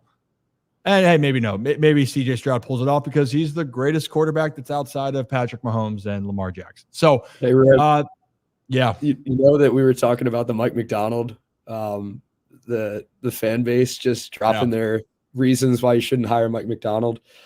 T Fields, I think we all follow him on Twitter. He said, Oh, yeah. Mike McDonald literally shot me in the eye with a bow and arrow. He killed me at Titan. Oh, that's Like, cold. this is what people are doing. They don't want Mike McDonald to He's go not anywhere. It's fantastic. Not That's fit how to much be a they love head him here. coach. And the funniest part of this whole thing is remember what it was with Roman? It was the exact opposite. Yeah, I was hyping him up. I was like, this Greg is the Roman, best. let me borrow his Lamborghini. Go hire him as your head coach. When Stanford, it looked like they were going to hire him. I remember all the tweets were just people like, you're going to love him. I can help him pack. Like, do you guys need help, setting up stuff? Like, is the office ready? Like, what do we do? I'll drive him to the airport. Yeah, myself. people are like, you don't need an Uber. Like, I got you. I'll make sure you get on the plane safely. Yeah. Don't you love it? Aren't Don't you just sports love it? fun? Aren't people nice? Isn't That's that what being you're nice? It's what the internet's for. Well, these it's days. what That's Charles Barkley said. That's what the internet's for, and you have to have tough skin with it. That's just the reality of it. All right, I think we covered a lot of football. We've been on here for a while. Let's cover one topic around Maryland that we wanted to get to. It's baseball related. Then we're going to get on out of here because it's we're running a little bit long, but we run the show as long as we want to. It's the Ryan Ripken Show. If you're new to the channel, if you can hit that like and subscribe button, we would appreciate that. We do this twice a week. We might be upping that to maybe 3 times in the spring. We'll see what happens. Stop traffic, but a lot more going on. We are Baltimore based, but we talk about spicy topics, but we do stay to our Maryland roots like we are going to do right now. And speaking of Maryland roots, by the way, I'm wearing the Iron Rooster shirt, Rock. Got to rock it out for Kyle and the Iron Rooster. Love that place. They are tremendous. What a place. What a place. What a game. What a sport. I think I've had almost everything on the menu. And I can say that I like everything on the menu. And the Roost Tarts, they're a problem. We'll have those on a different time here, and we'll actually get Kyle in here to talk about that. All right, Rocco, you can come out. We need the new one they just dropped. Oh, I was like, when I saw that, it was like, I'm like, I need that. I haven't gotten it yet. But the bottle that Kyle gave me, the fire honey. The hot sauce. Hot fire honey. Yeah, like I got that's done. That was done in less than a week. And the honey mustard didn't stand a chance. Didn't stand a chance. We're gonna have to add that to the list for Kevin to try some stuff there. Yeah, I haven't had it. Well, maybe that's when I know that they don't do burgers, but maybe that's where we have the egg. Oh, we combine the egg burger and the mustard. We'll bring bring our own burger, and they can make the egg, and then. And then directly after, Nick and I do the Oklahoma drill. Yes, perfect. This is such a great day, and then we'll get in the Adams Jeep and drive around. It's such a fun day planned. All right, let's talk about this real quickly and get on out of here. Someone tell Rocco. Joe says jalapenos belong on burgers. Yes, they do, Joe. And I put them on burgers sometimes. But I took a picture and posted it yesterday from Cooper's Tavern, and it was a burger that had pickles on it. So I'm a big jalapeno on burgers guy. I'm not against that. So stay in your lane, Joe. Why don't you let's sell more of these today, buddy? Come on. Wow. Shots fired. All right, guys, last topic here, and it's about the Baltimore Orioles. And there's a list going out on MLB Network that if I pull this up as we talk about it, they listed their top 10 pitchers going into next season, specifically starting pitchers. And if I can continue, it's easier when I have Brad to help me out. Brad, you are missed today, believe me. All right, here we go. Can we see the list? All right, so you can see the list on there. There's some great pitchers, phenomenal pitchers, actually, to be honest. But there's one I think that's missing. And I don't know if you guys could take a guess at that. You probably don't can. say. You don't say. Huh. It's an interesting final few people on that list is all I'm going to say. I just don't think Max Fried, after battling injuries and everything they did last year, not really putting together a full season. That one, and then Sonny Gray, I don't see how I would put Bradish above those two. Yeah. Well, those are the two that I have issue with. Oh, so you said his name. So who is the name, Kevin? Who are we talking about? I thought we were talking about Kyle Gibson. No, it's Kyle Bradish. Well, Kyle Gibson, great guy, great clubhouse guy, brought a lot of energy, but you're right. It's a different Kyle. It's kind of Brad, and that is Kyle Bradish, Kevin. Yeah. And it's weird because this is the MLB Network's list. And then literally today, MLB Network put out the AL ERA leaders from August 1st on. Yeah. with what is it, minimum like 50 innings. Yeah. And Bradish is number 2 on the list. Sonny Gray's number 1, but then also Grayson's on that Yeah, list. they highlighted Bradish. So I'm just like, I'm trying to find the tweet. Someone said, "Oh well, the MLB puts this out and then goes, oop, wait, we need to recognize the Orioles. 1 second." So like, so I don't know what the deal is with this. I would have Bradish over a couple guys on this list for sure. It's definitely a snub in my opinion. I don't get it. I think this is the second time on this show that I feel like every time, unfortunately, we talk about Kyle Bradish recently, it's that he's not getting the respect he deserves as the top pitcher in the league. So no, you know what? I think there's only one thing left to do, and that's for him to just go mess around and win the Cy Young this year. I think Kyle Bradish he might not be, but I think reading this list and just listening to Knife Talk over and over and over again, just getting ready. Got to just put on the envision right now. Like he's like grip on the shoulder, fired up. All right, leave me off the list. See what happens this season. So I will say I have every time Knife Talk comes on, I just think of Kyle Bradish. So do I now. Yeah, it's weird. Like if Knife Talk comes on my playlist, I immediately just in my head just Kyle Bradish highlights. Now, what I would listen to for motivation is Ryan Mountcastle's version of Dear Maria. That's another great one.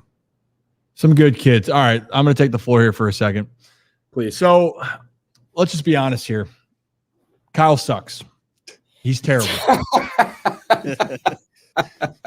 I'm not mincing words. Kyle Bradish, you suck. You were only top 4 in ERA in Major League Baseball last year. If I'm not mistaken, you were only top 7 in WHIP, which is I'm sorry, you were tied for 3rd. Whoop-de-doo, 1.04. You were top 7 in batting average allowed against. You allowed hitters to hit 215 off of you. Those are scrub numbers. We got to get those numbers up, or in your case, down. All right. And if we're going to talk about ERA specifically, you really sucked from July on. 2.25, 2.12, and 2.06. By the way, you were on the best team in baseball. So if I'm not making it any more clear, Kyle, and you can come talk to me. You have my number. I have yours. That was terrible. I want to see the real Kyle Bradish. I want you to come in and be pissed off and actually show us something this year, because clearly not many people in Major League Baseball in 2023 got the picture that you are a bona fide ace. Prove me wrong. Prove me wrong. I want to see a pissed off Kyle. I want to see a fire lit in your ass. Literally, I'll do it myself if you want to. But if you don't get the picture, this is going to be a great year for you. And if not, you can come on here on the show and blame me for everything. But come on, Kyle, do better. That's all I got. I mean, what? Didn't even finish top 3 in AL Cy Young voting? Crazy. I thought you were going for Mike McDonald. There are going to be people out there. There are going to be people out there that don't get your sarcasm, Rip. I'm so excited. I am so excited. And they're going to be like, who the heck is this Ripken guy just trashing Kyle Bradish? That's what happened to me last week with Dalvin Cook. No one got the joke. Yeah. No one got that joke. Yeah, Kevin went viral because of that. But I'm serious. What do people say in Kyle Bradish? What did I say that made people think that he was good? What, because I was teammates with him? You think that I would have an idea of how he plays? It's because his IPA. Because he has his own IPA. That was one of the biggest baller moves I've ever seen when he was drinking his own IPA on our interview with him. Drinking your own IPA on stream it's good. Big power move. Well, and maybe eventually we'll have our own Ryan Ripken show IPAs. Maybe he can do next year. He can do the interview with the Cy Young behind him over his left or right shoulder. When we do that, that'd be cool. You know, that'd be pretty awesome. I think he'd love a World Series. Yeah, he can put it next to my softball trophy. It carries the same. One of those trophies holds a bit more weight than the other trophy, Zach. Well, I mean, mine's a little bigger. It's the one that's in studio. That's the one that holds. Yeah, I mean, I guess it's a little bigger, but I wouldn't disrespect Kyle's. Is there a ball that moves on the? Yeah, that's the really important thing. If Kyle Bradish shows up with the Cy Young that has a ball that moves on it, then we can talk trophies. Your move, Kyle. Your move. Your move, Kyle. Your move. What are you going to do about it? Everyone's doubting you. Yep. You got to get in that car with that Cougar, and you got to go drive. That's what was yeah. I thought you were saying something else. I was like, what are you going like? Or you got to drive blindfolded. With the Cougar in the car. There's a damn Cougar in the car. There's a damn Cougar. I'm gonna have to watch that movie on repeat. All right, guys, we got to get out of here. Okay, and why we get And while before we get out of here though, Kevin, you're gonna get up and get ready to measure. All right. Right now we're doing it now. Yeah, we're doing it now. We're doing it now. So for everyone that's wondering, Kevin's got to be measured by the sign because Rocco right here was measured last show to see if he passed the test. And for those, we appreciate you all tuning in. We're going to be back again on Monday for another edition of the Ryan Ripken Show. We do this twice a week. If you're new to the channel, hit that like and subscribe button. If you're back again, we appreciate you guys. We see a lot of people that we normally that have been followers of us from the beginning. We have so much more planned, and hopefully you can enjoy a somewhat stress-free weekend as far as if you're a Ravens fan. All right, but without further ado, is Kevin taller than the sign, Rocco? Yes or no before I show you? I'm going to go with yes, but barely. Okay. Look at that. Look at that. Wow. Is Kevin taller than me? Oh, he's standing on his toes. I don't know, though, Rock. We're going to have to get your hat off, by the way. That's true. There it is, and that's the seal of approval. But he's right there. Rocco, we're going to have to remeasure because I don't think you did it right. But for all of us here at the Ryan Ripken Show, I'm Ryan. We got Zach. And the camera, I'm trying to move it with my feet. Am I on screen right now? You're good. Oh, yeah, there it is. Hey, it worked. And Look there at we that. are. And Kevin by the sign, there he is. Yep. There's Kevin moving it. There's Rocco. I'm Ryan. Thank you guys for tuning in, and we'll see you next week for a new edition of the Ryan Ripken Show. You guys are a problem. You guys are a real problem.